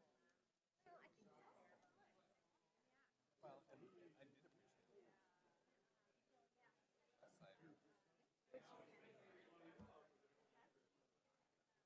I wish we had a grandparent in town. Okay, so what do you do? Okay. UBS. Let's gather back around the table because we still have a lot to do. Over in Europe? I don't know what buzzing was. I was going to ask. I kept hearing it like up there or something. That buzzing. Could you hear it over? What do you look like in Okay. Might have been one of them. Oh, it's like that person is important.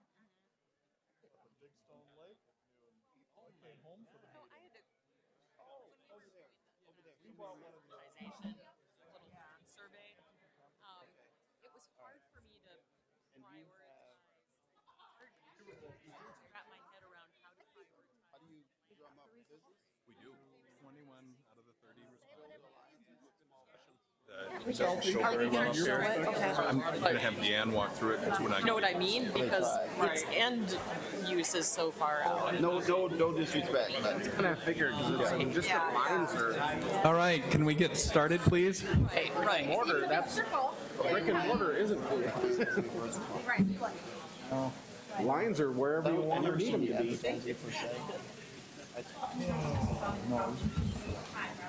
Yeah. Exactly. Are you okay? I've actually missed the chair before and ended up on the floor, so. All right, our next topic is the prioritization of needs, elementary schools, renovations, replacements. Thank you for doing your homework. We had over 20 responses. I think, and thank you to Deanne T.D. Conrad, because I think this would have taken a long time in discussion tonight had we not had the survey that she sent out for us to rank these. So Deanne, you want to grab a microphone, and it's going to be a little difficult to read this on the screen, so we're going to have her walk us through it. I think Mike has one right there. I'll just pick this one up. Sorry, I'm out of breath. I was running to get a full-fueled Mountain Dew for one task force member. Thank you. We might need it, right, Dave? Okay.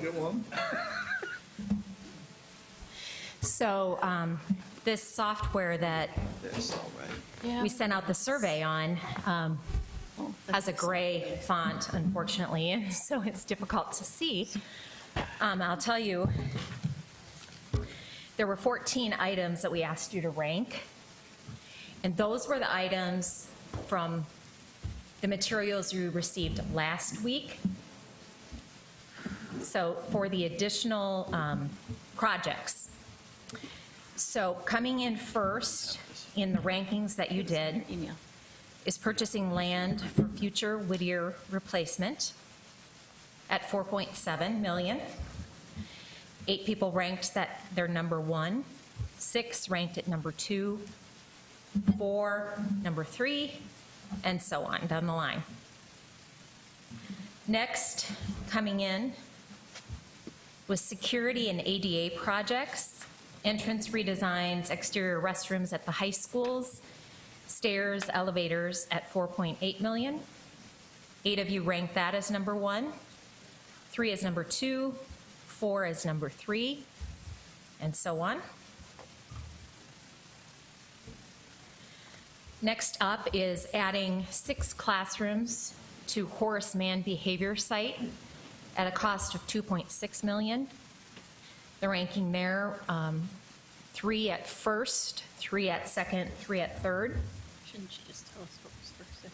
The next in line came in as rebuild Cleveland Gym to meet the standards at $5.7 million. That one had a little more equal representation in ranking it at all of the levels. 1 ranked it as number 1, 3 as number 2, 3 as number 4, or I'm sorry, as number 3. And you can see then the rankings, or maybe you can't see, but it's a little more equitable across the line. How many people ranked that? Some ranked it very high, some ranked it lower. That's not the ranking. The next item that came in was expansion of memorial music area, $1.2 million. Again, the rankings came in, 0 ranked that number 1. 1 person ranked that number 2, 2 ranked it number 3, a lot more, 5 ranked it a number 4 priority. Next up, gym expansion at JFK, which would convert the current multipurpose room to music. Or, I'm sorry, converts the current gym to the multipurpose room and the multipurpose room to music at $3.9 million. 0 ranked 1, 2, or 3. 1 of you ranked it as number 4. 4 of you ranked it as number 5. Next up, Head Start screening The garage and storage requirement expansion out at Central Services at $2.2 million. 0 rankings for number 1. One of you ranked it as number 2. One of you ranked it as number 3. 2 ranked it as number 4. 2 is 5, and then you can see 3, 3. Purchasing land for Lowell Elementary replacement came in at $3 million. 0 ranked that as their first priority. 3 ranked it as their second priority. 1 as third priority, and 3 as fourth priority. The band and music addition at Jane Addams at $660,000 got its first ranking, a number 4, and then none it ranked 1, 2, 3.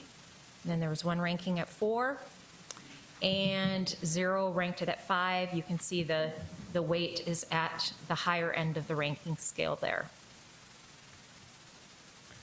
Or the lower end, however you want to say it. Multipurpose room gym improvements at Hayward at $570,000. 0 people ranked it first, second, third, or fourth. 3 ranked it their fifth priority. 3 ranked it their sixth.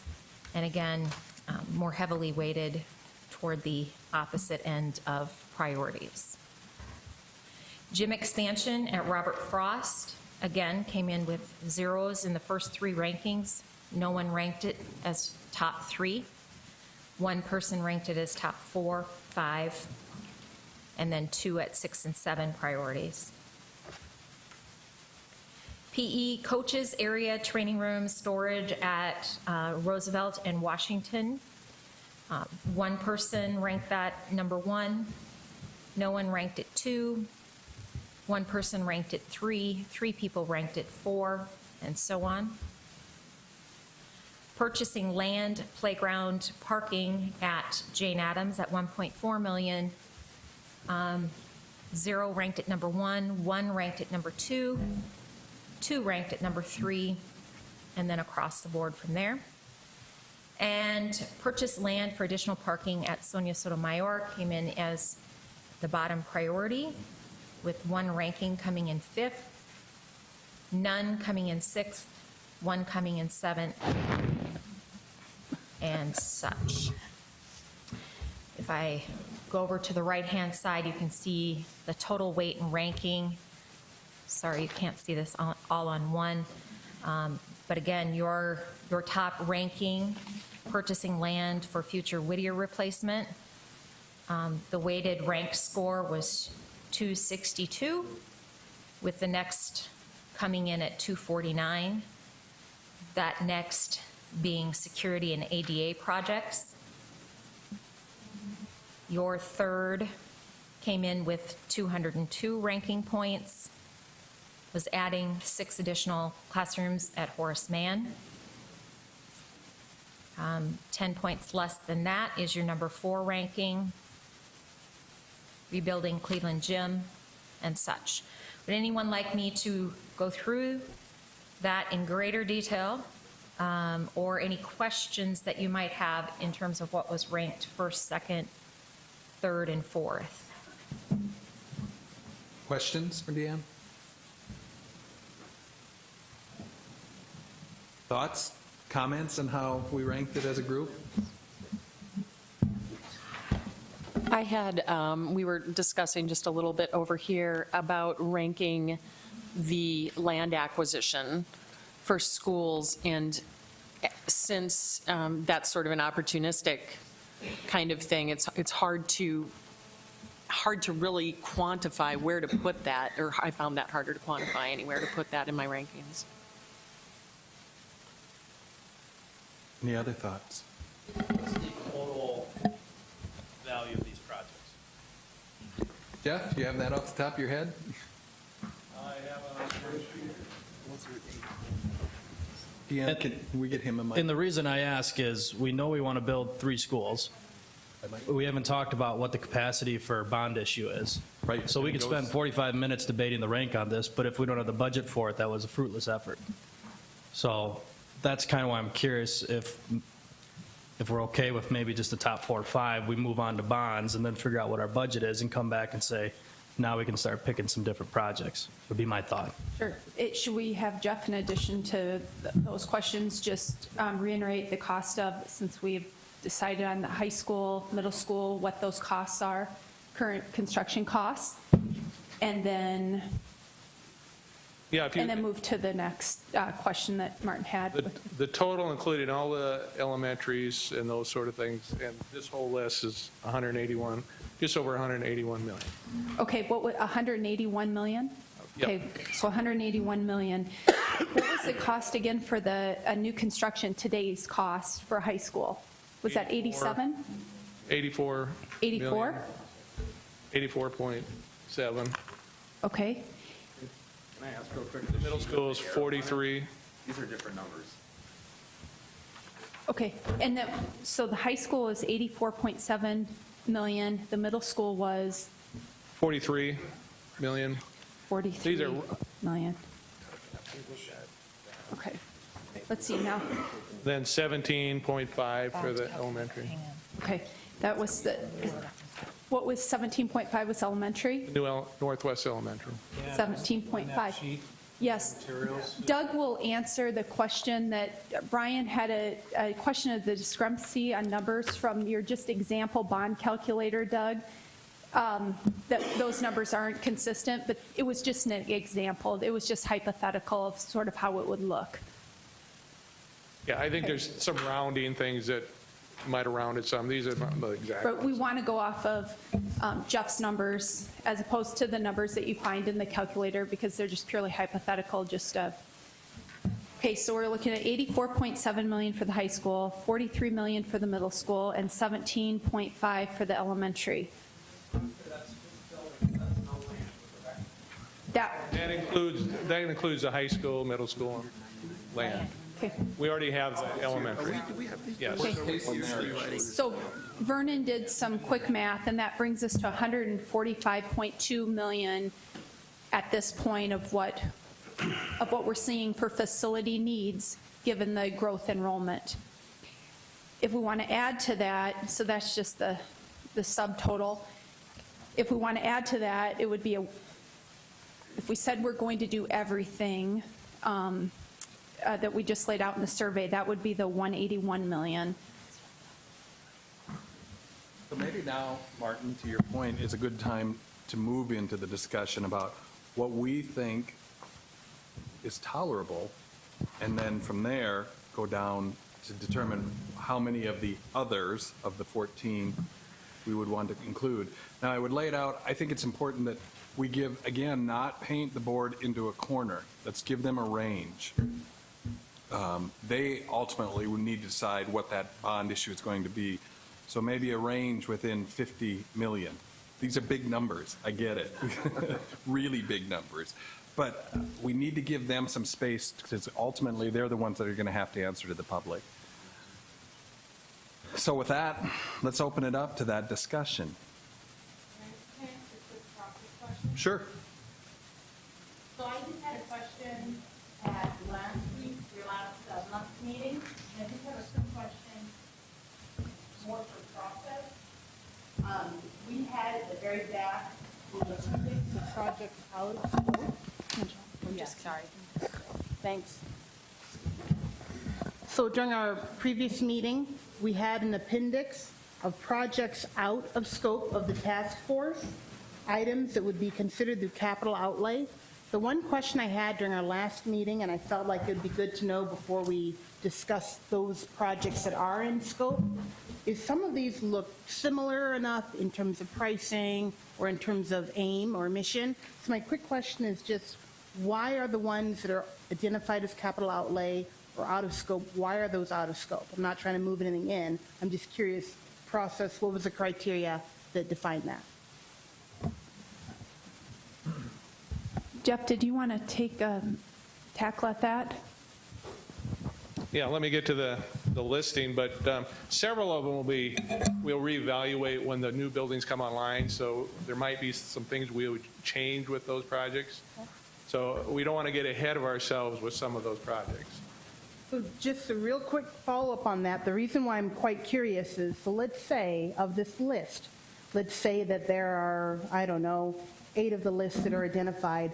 Would there be a point where item number 9 on this group's ranking, let's say, would that ever move into the capital outlay and it would move and replace some of these items that existed? I'm just curious so that I understand what goes where and when. That's all I'm asking. Well, I think we moved these up to that be the highest priority. The other ones would either be on the operation and maintenance, because there's a lot of operation and maintenance. If you look at some of these, Patrick Henry, some restroom renovations, that we can fit into those kind of projects. So there's more flexibility and another pot of money to do some of that. Todd, do you have anything to add? Yeah, I agree with Jeff. I mean, we wouldn't necessarily scrap all those other projects if the revenue is available, and we can't predict today what our capital outlay fund is going to look like 8 years from now. It's just stuff. I mean, when we did our last CIP plan, there's items we identified, we moved them off at the bottom of the list, and if we could move up 1 or 2, we did. If not, they're on these lists now, and that's just, they would just keep. You know, if we could get to them eventually within the next 10 years, we would. If we can't afford them, they would get discussed by another group of people 10 years from now.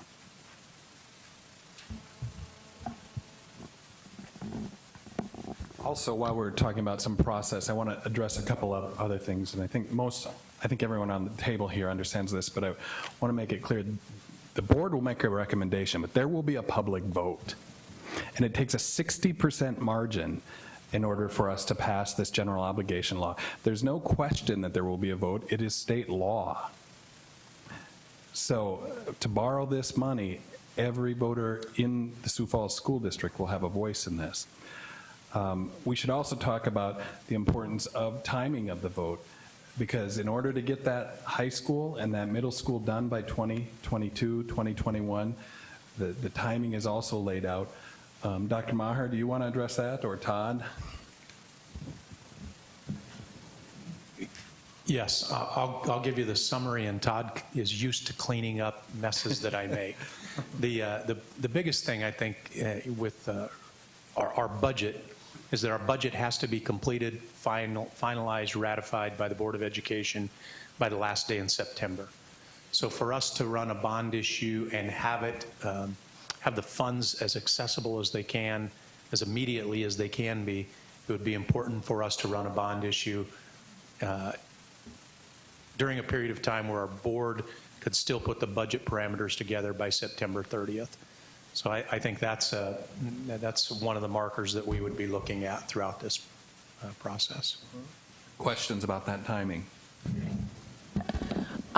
So that's trying to get it, if we're trying to squeeze it in by 2021, it would need to be then, or is that even realistically for 2022 for the high school and the middle school? Let me just address that a little bit, and I want all of you to watch Jeff Kreider just to see if he breaks into hives as I speak. I think there's a likelihood that we could have at least one of the projects done by the fall of 2021. Now, we've got some architects in the room that know more about that than I do, so it's easy for me to say that. But I think if we pass a bond issue in September of 2018, I think we can have a new structure ready to inhabit in September of 2021. I really do think that. So I don't know that the timing of the bond issue is critical for us to have a high school ready for 2022. But if we can have a high school ready for 2021 or a middle school ready for 2021, then that timing is crucial. So I had a follow-up question. Jeff needs an AED. Based on, okay, first of all, could this vote happen along with, if we didn't get it done in September, could it happen along with like a November vote? And that's the first question. And would it be more likely to pass based on what's happened in the past if we had it as an earlier standalone vote? Those are great questions. Yep. Todd has some data on voter turnout and what it's looked like in our past, and perhaps how that could be projected to look like in the future. We've done stand-alone elections on these type of votes. The three that we looked at, the 1997, it was like a $31 million bond or a $30 million bond issue. That's the equity vote. That was like a 23% turnout, and that was in April. And then, thanks, Doug. Yeah, we did 2 opt-outs in 2002, one in May. That was a 32.6% turnout, and we did one that failed. We did a smaller one in September of that year. It was 38.9%. And just to give you a feel for how that relates to other local elections, when we did our regular standalone election in 2017 for the school board, turnout was 4%. The last one we just did, we combined with the city, which included the mayoral race, which usually brings out more voters than even the off year when the mayor vote isn't up. It was 30.5. So that's a typical turnout. One other one. The one year we combined our calendar election with our regular election, it was 14.9. That turned out a little bit. Other turnout or timing questions for Todd or Dr. Maher? It's a short time. So far, we've added up to 145.2. Todd, could you also address what that means to the typical home in Sioux Falls and how you have calculated that again? We had that in our first meeting, but I'd like you to cover that again. Well, maybe if we added all of the items from the survey, that would bring us to 326.2. So on the lower end, it would be the 145.2, the high end, the 326.2. I think the 181 was inclusive of all those things, right? Jeff? Yeah. Yeah, so this would be on the high end. This would be on the low end.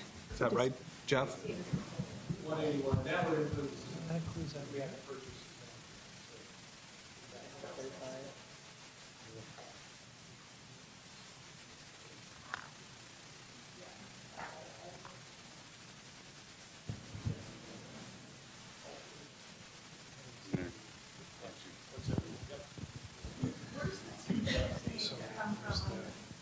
Just an example.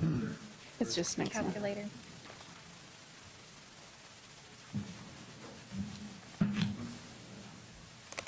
So on the calculator, if you, Sorry, I'm going to hit it. On the screen, sorry.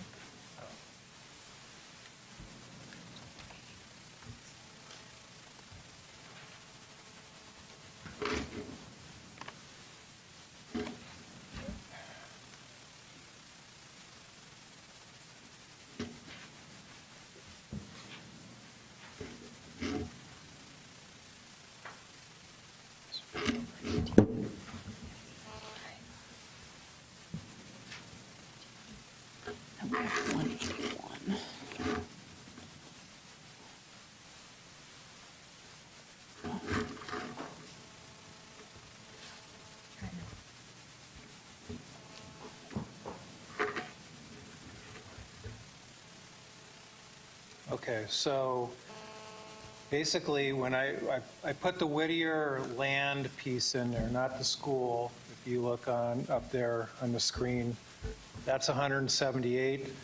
The reason that's different from the 181 is in Jeff's number, it includes about $3 million in maintenance on Cleveland that I've excluded on there.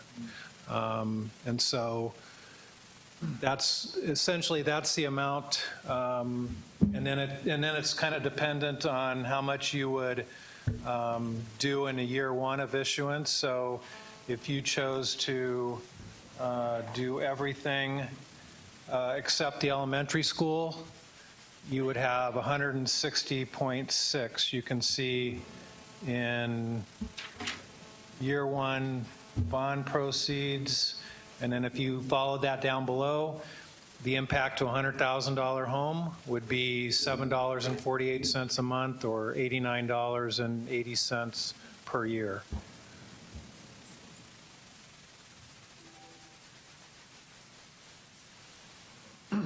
So if you wanted to get so there's different options. You can go with, it just kind of depends on what all you want to include in there. Again, and how much you want to lock the board into, or you want to give them a range, or, something of that nature.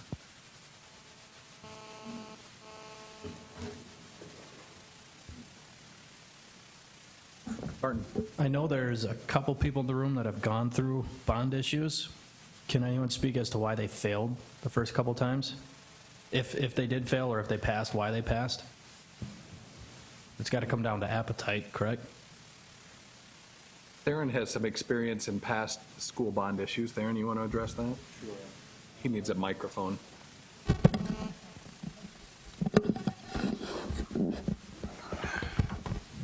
A few years back, I was involved in a couple of different school bond issues. We worked the West Central before they built the new high school out in that district. It had failed several times beforehand. They had a school building that could not be inhabited when the winds blew above 30 miles an hour in South Dakota. They had to evacuate the second floor and put their students on the first floor. And they'd been going through that for a couple of years, as I understand it, before they proposed another bond issue because the others had failed.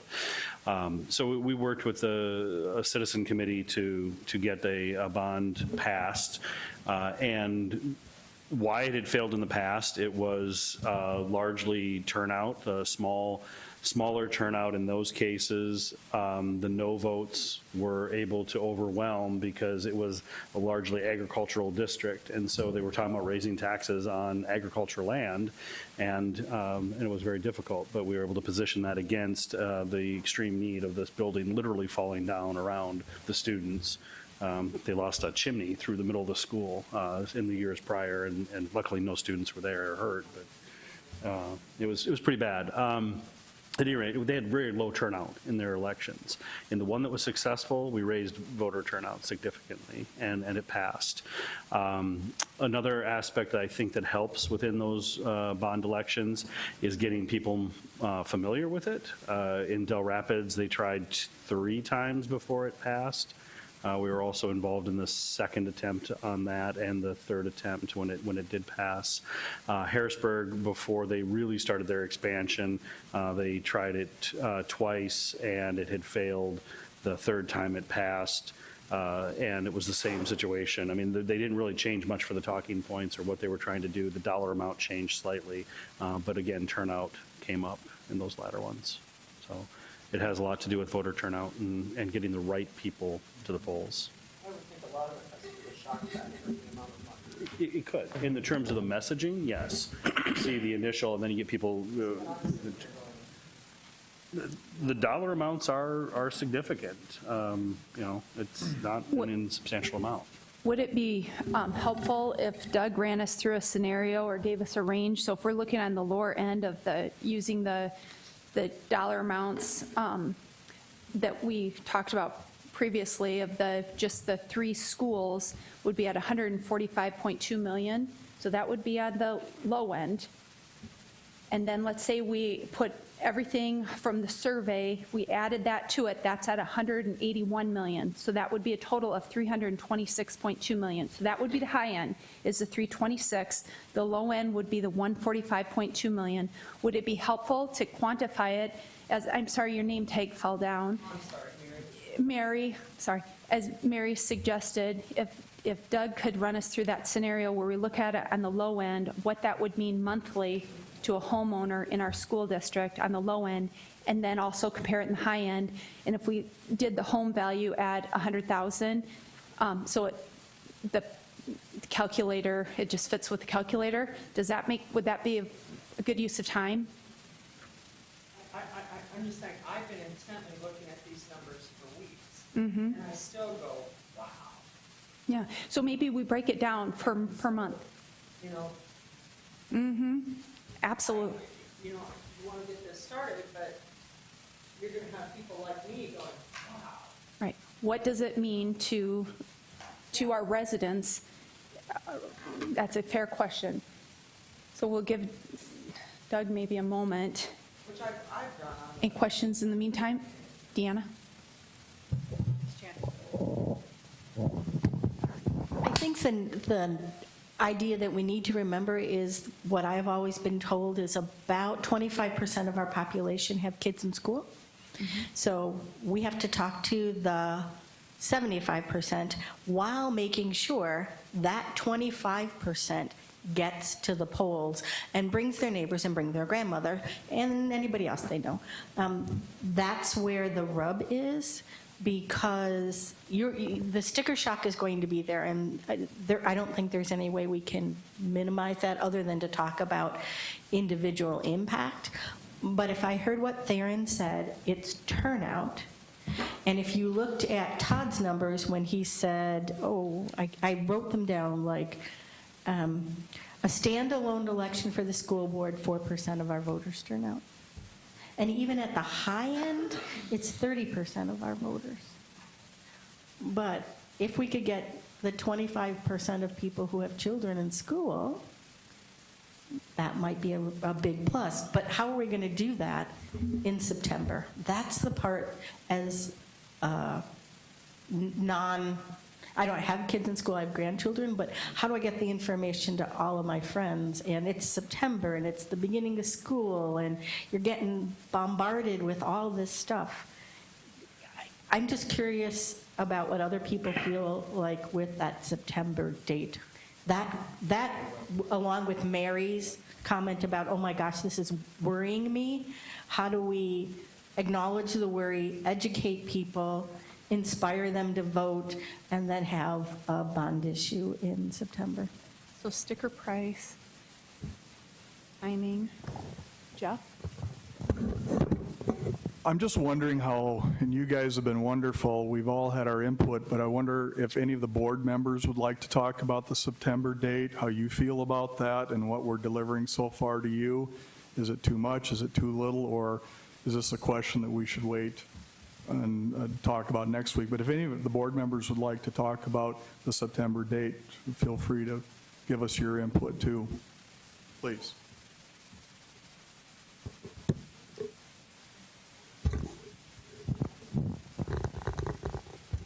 I think the first thing I'd say is we're here to listen to you. So we're here to get your suggestions and your guidance, really, to see what you all think we should do. Do I think September is feasible?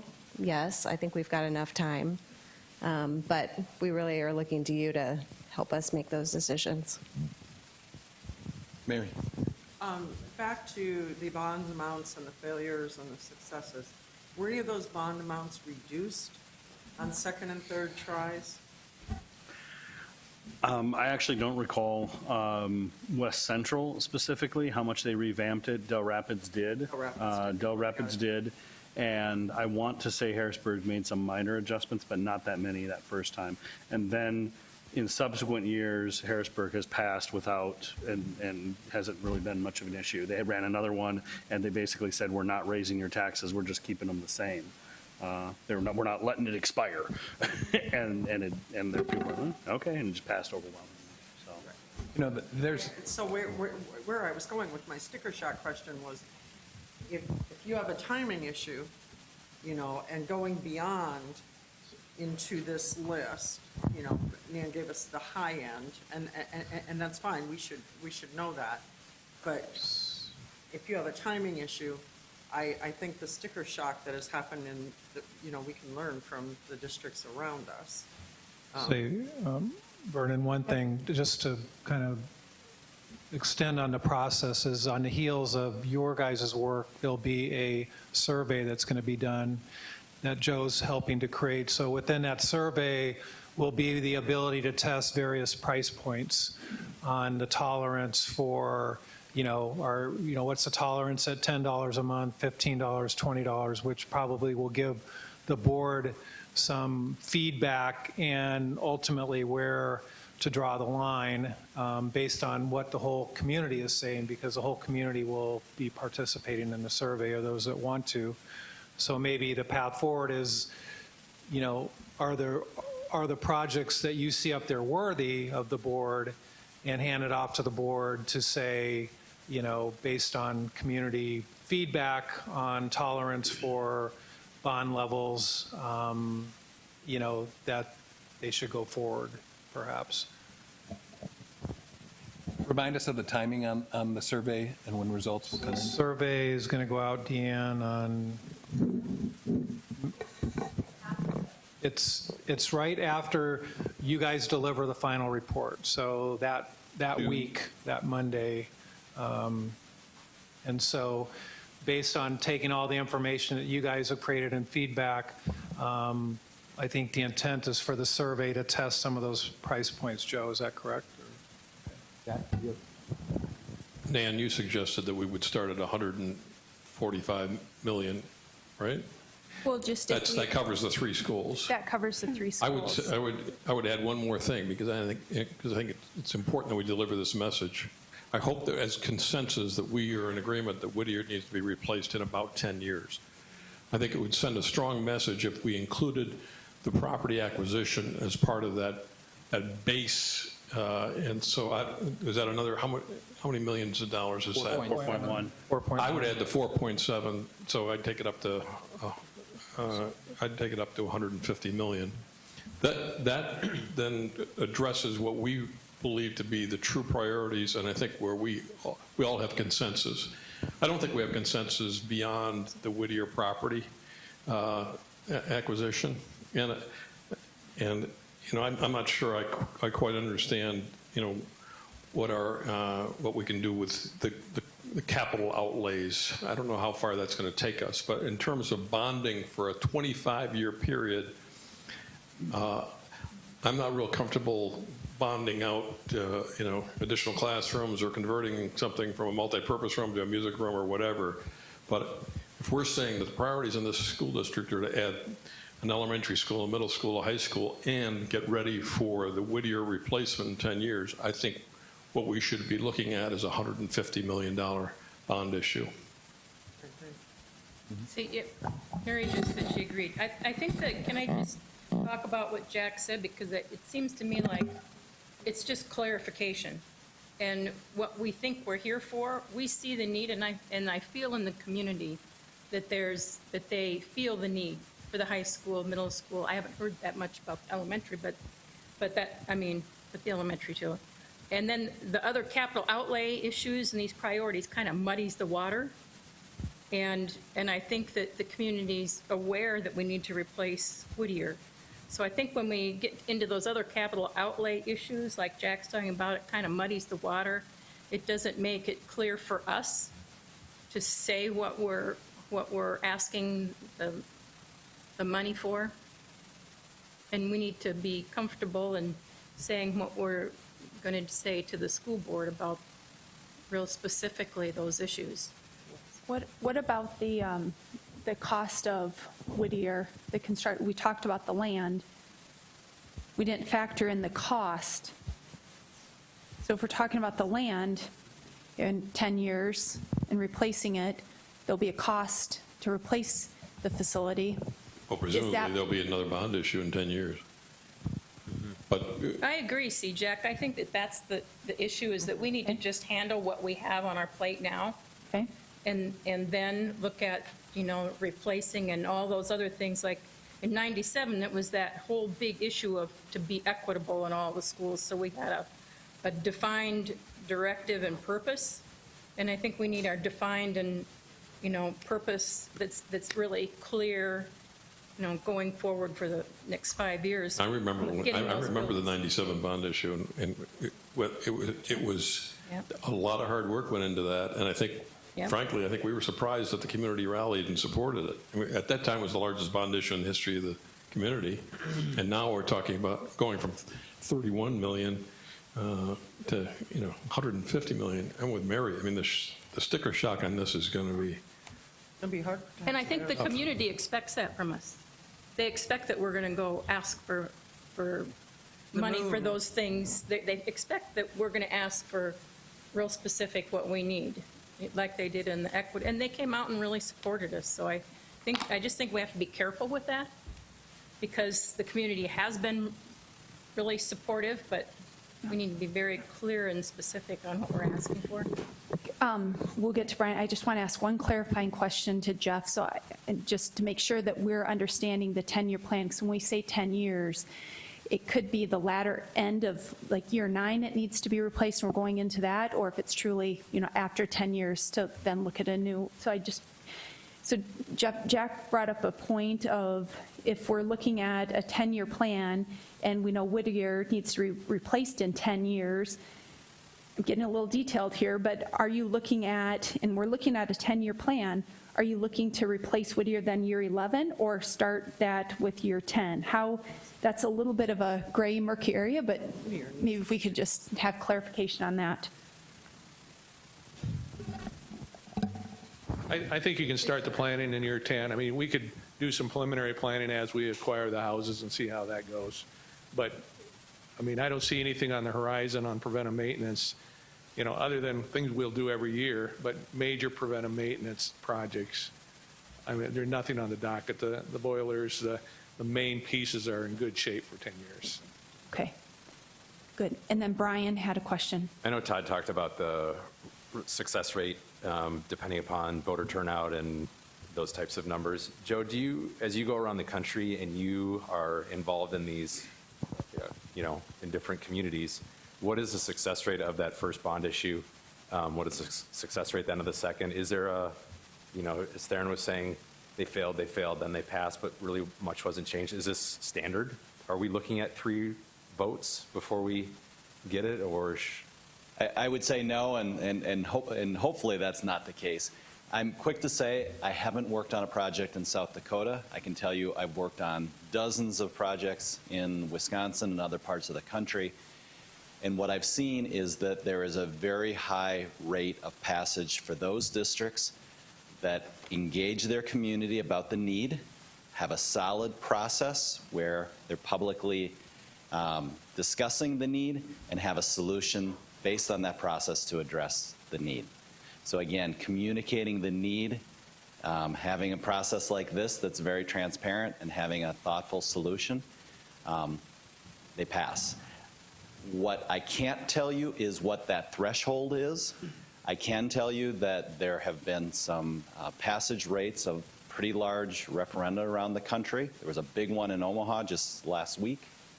And that was another, Dr. Maher, I know that we've talked about it privately. I don't know if you've said it to the group, but the size of their district versus our district size, and then the frequency and the dollar amount that they are passing on a consistent basis, if you could share that if you hadn't already. Yeah, Omaha passed a bond issue yesterday, the Omaha Public Schools, and I think the amount was $409.9 million. It's on the bottom. Omaha Public Schools has about 52,000 students. We have about 24,000 students. So they're about twice our size. Maybe to speak to one other issue, I think the cost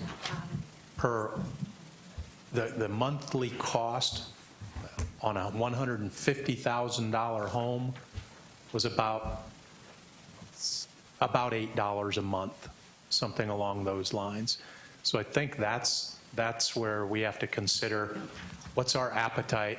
And I would say let's zone in on a $200,000 home. How much is the right amount? I know Mary said you're going to have to talk to people like me. What would people like me say is the right amount on $200,000 home, knowing that for that amount I'm going to get, it sounds like, a middle school, a high school, an elementary, and land purchased at Whittier. How much are we willing to pay per month on a $200,000 home if that's what I'm looking at purchasing?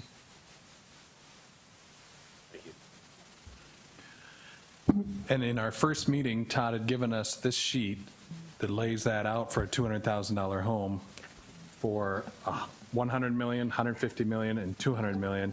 On a $200,000 home valuation, if we went with a $150 million bond, it would the monthly impact on a $200,000 home would be $14.50. Yeah, we probably should look at the percentage increase. I mean, this example 11%. was 10.6%. I'm surprised it's not more. One thing I'd like to add in on the overall bond, I do agree with the core items, keeps it simple, but I think there are a lot of tangible projects that are in there. Things, I guess the things like, property acquisition, the parking lot expansion, or, things like the lockers, a little bit tougher to sell, but when it comes to specific, classrooms or,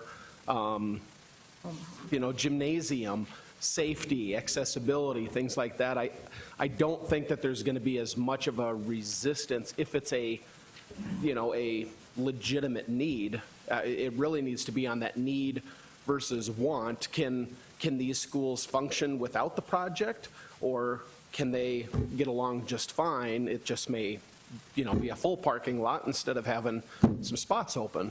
So there's a lot of stuff. I think there's a lot of fat that can be trimmed off the want list, but I think we're really limiting ourselves to the bare minimum and the opportunity for the bond by just saying, let's stick with the core projects, and maybe I'd be looking at a sweet spot somewhere in, minimum 175 to be able to get enough of these needed projects in and not more than 200. Let me ask this. Can we create a range then, again, so we are not locking the board into specifics, because we are not equipped to go through each of those projects as you're discussing. So is that floor 150 million is our recommendation, and then could we look at a top number and provide a range to the board? Yeah, I'm fine with like a range. I mean, even dropping it down a little bit, like a 170 to, 190. But once you get north of 200 million, I think it's kind of like $1.99 a gallon gas versus $2 a gallon gas. It gets your attention a little bit more, and I think if we cross 200 million, it's going to draw a lot more criticism. So I think, to your point, I think that range is really important because there are very worthy projects. And so if you're looking at parity across the schools, that you're doing the basics is really important to get voters to come out. And through the experiences I've had in looking at financing, we've got 4% money that we're using right now. We know it's never going to get cheaper.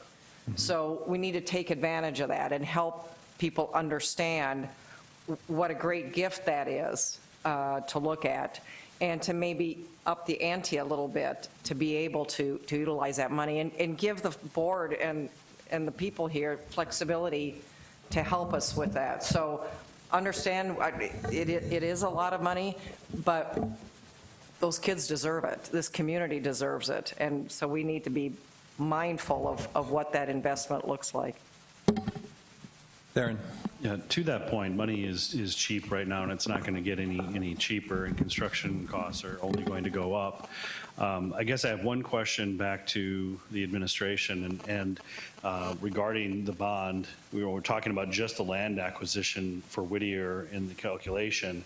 If you put all of the Whittier replacement back in, we hit kind of that top range. You said 178, Tom. It actually would take it to 184. So my question is, do you have to go back to the well?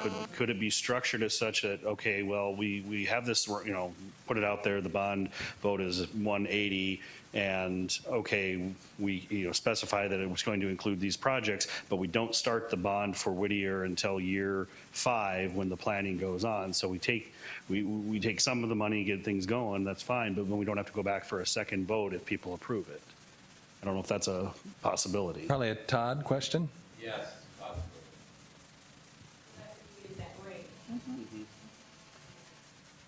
One of my concerns with having a range is that Rick and I were talking, and it looks a little wishy-washy. It doesn't look like we know exactly what's going on and where those numbers are coming from.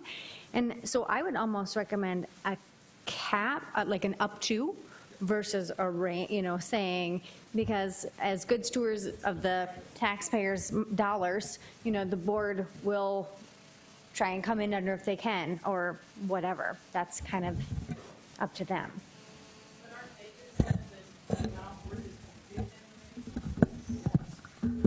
But I think to that point, I agree with it completely. I think you can be very comfortable with someone, investing your money if you feel like they're being thoughtful about it, and if you feel there's a level of completeness. And so I like some of the items that maybe you feel like you're truly hitting real needs. And I think some of these other items that are important, I do agree with that, but I wonder how they can be packaged so there's a level of completeness. So it's not, hey, we asked for this, what we needed, and then here's these a la carte items. How can we make it purposeful and show the intent of the thoughtful people in this room? I had a question for either Doug or Todd, that if you write it and hypothetically just say that the number is 180, that's obviously a lot of work to push out, and so you wouldn't need to actually secure that amount of funding.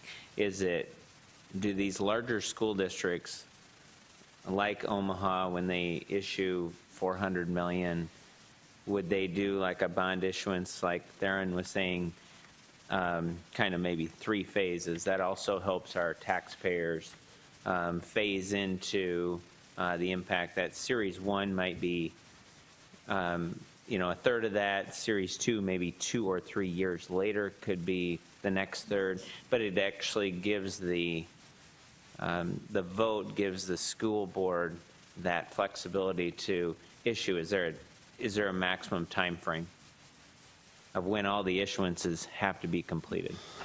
Our statutes do not specify a time frame. You don't want to say we're going to do this 20 years from now or something like that. But you would phase this over 2 or 3 issuances, because you could not spend that money in time. When you issue that debt, you have to spend it in X number of years. So you couldn't spend it fast enough. So you would definitely have to phase it. It would probably be 3, might be 2, over 6 years or something like that, 5 or 6 years. But to me, I think there's a lot of value in not only talking about the expansion that is needed for the additional kids, but investing into the existing buildings. And there is a lot of opportunistic projects. And so how that looks and gets structured, I think is important. But also, I think it shows there's good projects at Memorial, there's good projects at Patrick Henry. Clearly, Whittier needs to get done, and then that message gets broader. Do you have a number for us, Mark? Well, the only, I thought that this was very helpful. My only question was, because as I go down through that, assuming that it was multiple, I don't fully understand what the other projects are, which is the 17.9 million, without trying to tie those back. And so that would probably, it would be the 215.3 less the 17.9 until I heard more. So.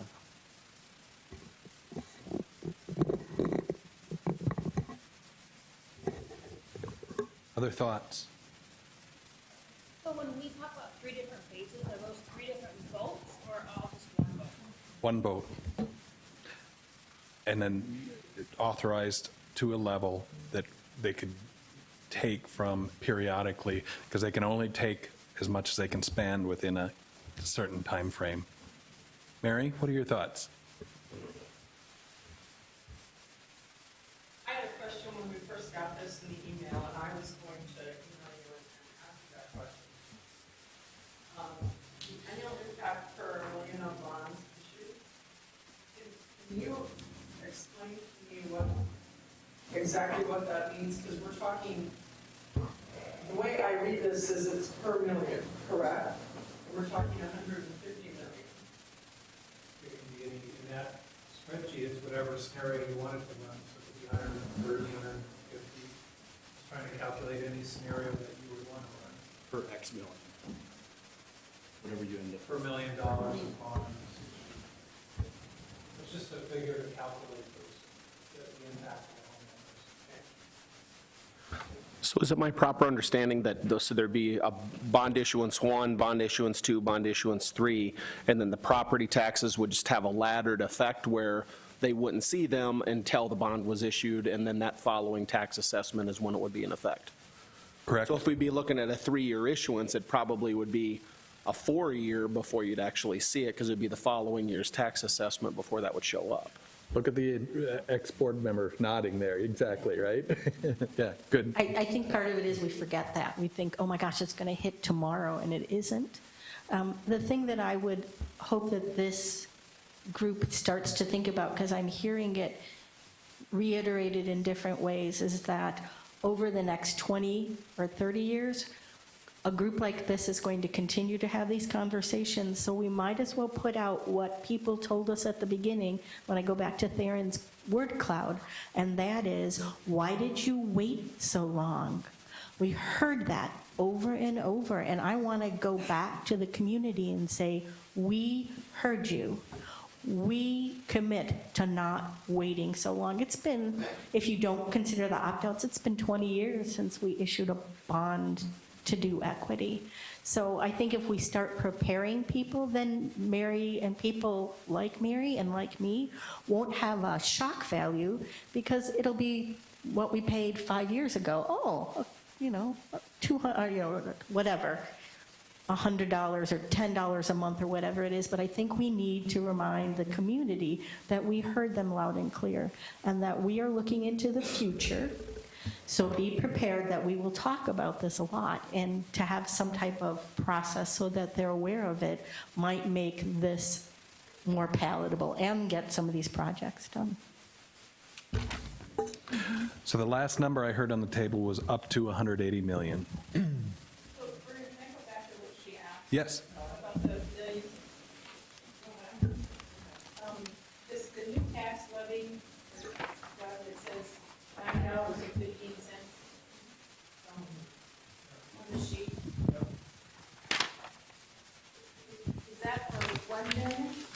How many million is that, if we do 100, if we ask for 180 million? Dollars of assessed value of your home. So take that times 200 to get a $200,000. Okay, so let's just go with a $100,000 house. So if we're asking for 180 million, how much are my taxes going to go up a month?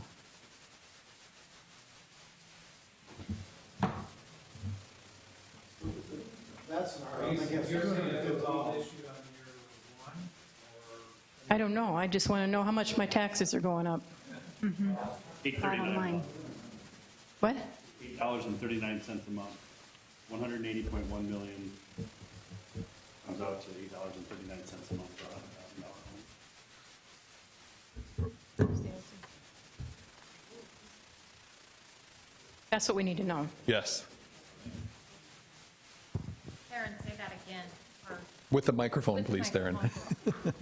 There you go. I'm sorry. Everyone tells me I'm so loud. I always assume I'm loud. So adjusting for the last column to say, it says $180.1 million, then on a $100,000 home, the monthly impact is $8.39 in the calculation, for an annual impact of $100 increase. So we're really talking a couple hundred bucks a month. Very few homes are $100,000 homes. So we're really saying, say the average home is 2 to 2.25. We're really talking a couple hundred bucks. 16 per year. So yeah, 180 million is $100, just over $100 a month, or $100 a year annual impact. A $200,000 home is just over $200 a year. 300,000 is just over 300. Yeah, you say the average home is 2.25 or whatever realtors tell us. So it's something bigger than $100,000. I just want to think 200,000 is the median? That's a little high, but yeah, that's what we need. I think the median household is just Yeah, about 196 or so. we can check on that. But that's an easier figure to use, 200,000. And we know that it's going to cost them $200 a year. Go back to what Mark and Mike both said earlier, that when we build a new high school, and we build a new middle school, I hope we're going to get more taxable land, taxable property out of it. So has that been factored in here? We're looking at year one, but you're right, as you delay issuances, right, that will minimize the year one burden, and then you're right, the assessed valuation will go up, so out in later years, it may actually be less than. You're presenting worst-case scenario. Yeah, exactly. Trying to give you some range. Again, survey the community, see what their tolerance is. We're talking about building. Based on that. So my understanding of these dollar amounts we're talking about, that's as high as it would be, but it could and most likely would be lower. It's just a matter of how much lower. You funded everything on there and issued, excluding Whittier, all of Whittier. That'd be the 180 million, 170 million. And that impact is like you were saying, it was $8 a month, $16 a month for a $200,000 home, just right at $200 annually. Thoughts on that number? That's if you issued everything in year one and started levying that. As far as like how we're putting this together, I can't remember who said it earlier, but having Whittier added in to this, that's how I'd like to see it versus having another bond in 5 years. Plus, I think it adds more legs to the deal because it really, I think it touches a lot more people, especially when, the families that go to Whittier are going to know, hey, we're going to get a new school out of this. And it really, the legitimacy factor of it, I think, goes up too. I guess my fear, is the taxpayer would be, okay, we'll say 180 million, and then maybe the school board will get together and say, well, let's do Whittier on a second bond issue, and then we can fund all of these projects. And here we are agreeing that we don't want to fund parking lots, and then that's what it ends up getting used for. So I'd like to throw in the fact of funding the Whittier school and have that bond happen 5-7 years down the road where it's actually issued, and then the school board can kind of figure out what projects to leave out and which ones to add in. Jeff, do you have those, do you have that amount for the Whittier? We've got the land at 4.7. What's So the? if you included Whittier, if you included all the projects, it would be a bond issuance of 215 million. And if you wanted to do everything in year one, except for the Whittier building portion that you wanted to do 4 or 5 years down the road, you're going to be funding 178.8 million in year one, and that's going to be the $16 per month on a $200,000 home, $200 per year. Okay, so if we're looking at a $200,000 bond referendum and a typical home valuation of $200,000, we are looking at an annual impact of about $232. Just to make it real easy, straightforward, we're looking at the typical home valuation of $200,000, and we are looking at a bond referendum amount of $200,000, then we would be looking at $232 a month increase.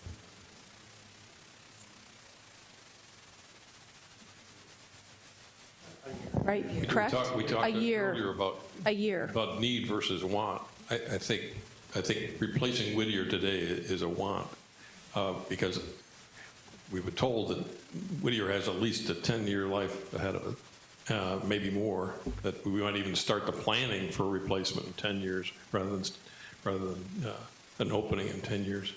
I don't think this community is going to buy a $215 million bond issue.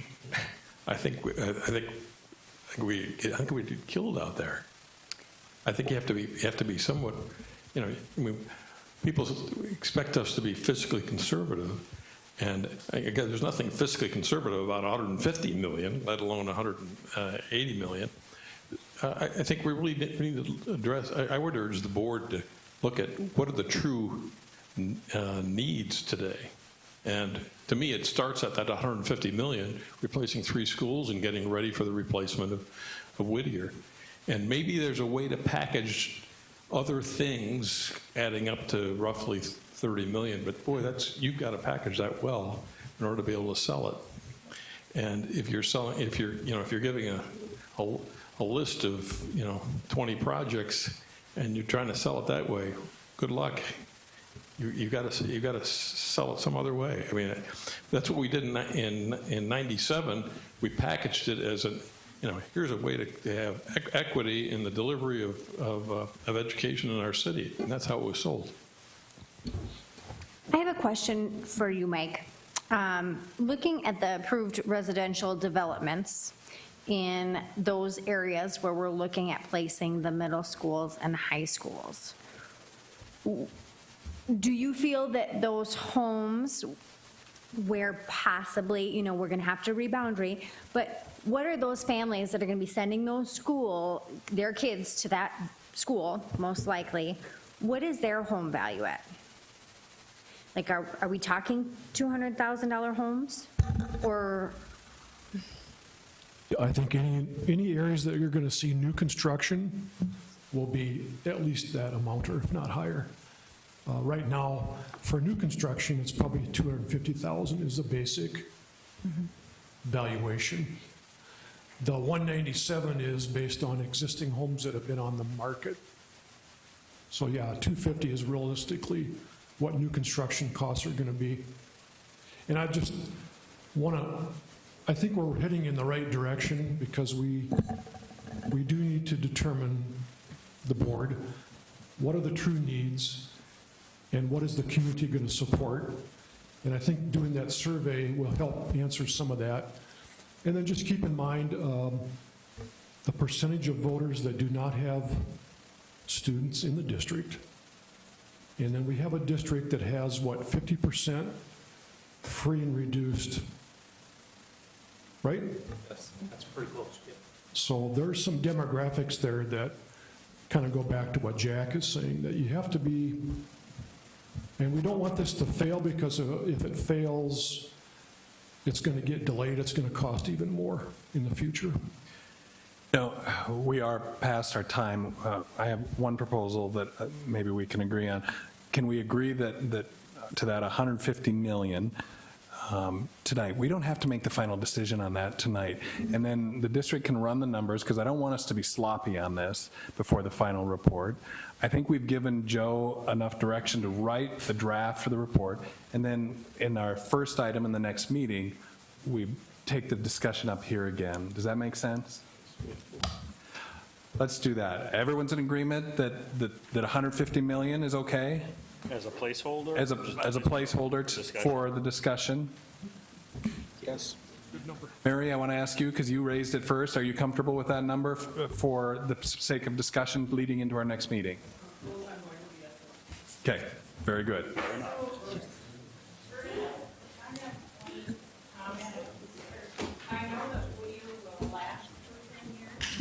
I know Whittier will last for 10 years.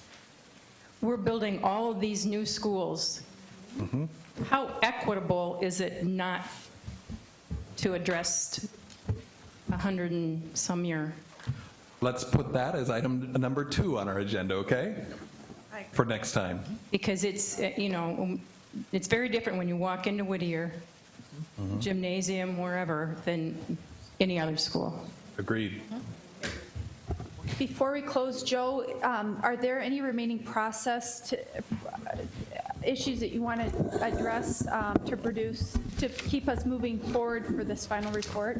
Well, no, and I just say thank you for your great work again tonight. I have what I need to put together a draft, so I'm going to go back and I'm going to pour through all of the notes that I have, really rich conversation. I'll put together a draft report. It'll go to the co-chairs first. We'll go back and forth and we'll get it close, and then when the co-chairs are ready to send it to the rest of the group, they'll do that. But as far as the process goes, I'm very pleased with where we are, and I have what I need to put together a first draft. Okay, great. Well, our next meeting will be May 30th, 5:30, same place. And thank you. do want to take just a moment in case, is there anyone from the public or board members that want to address the task force? Okay, silence. All right, thank you. We'll see you at the next meeting. You can get away with a couple of those optional projects, one, maybe two of them, but.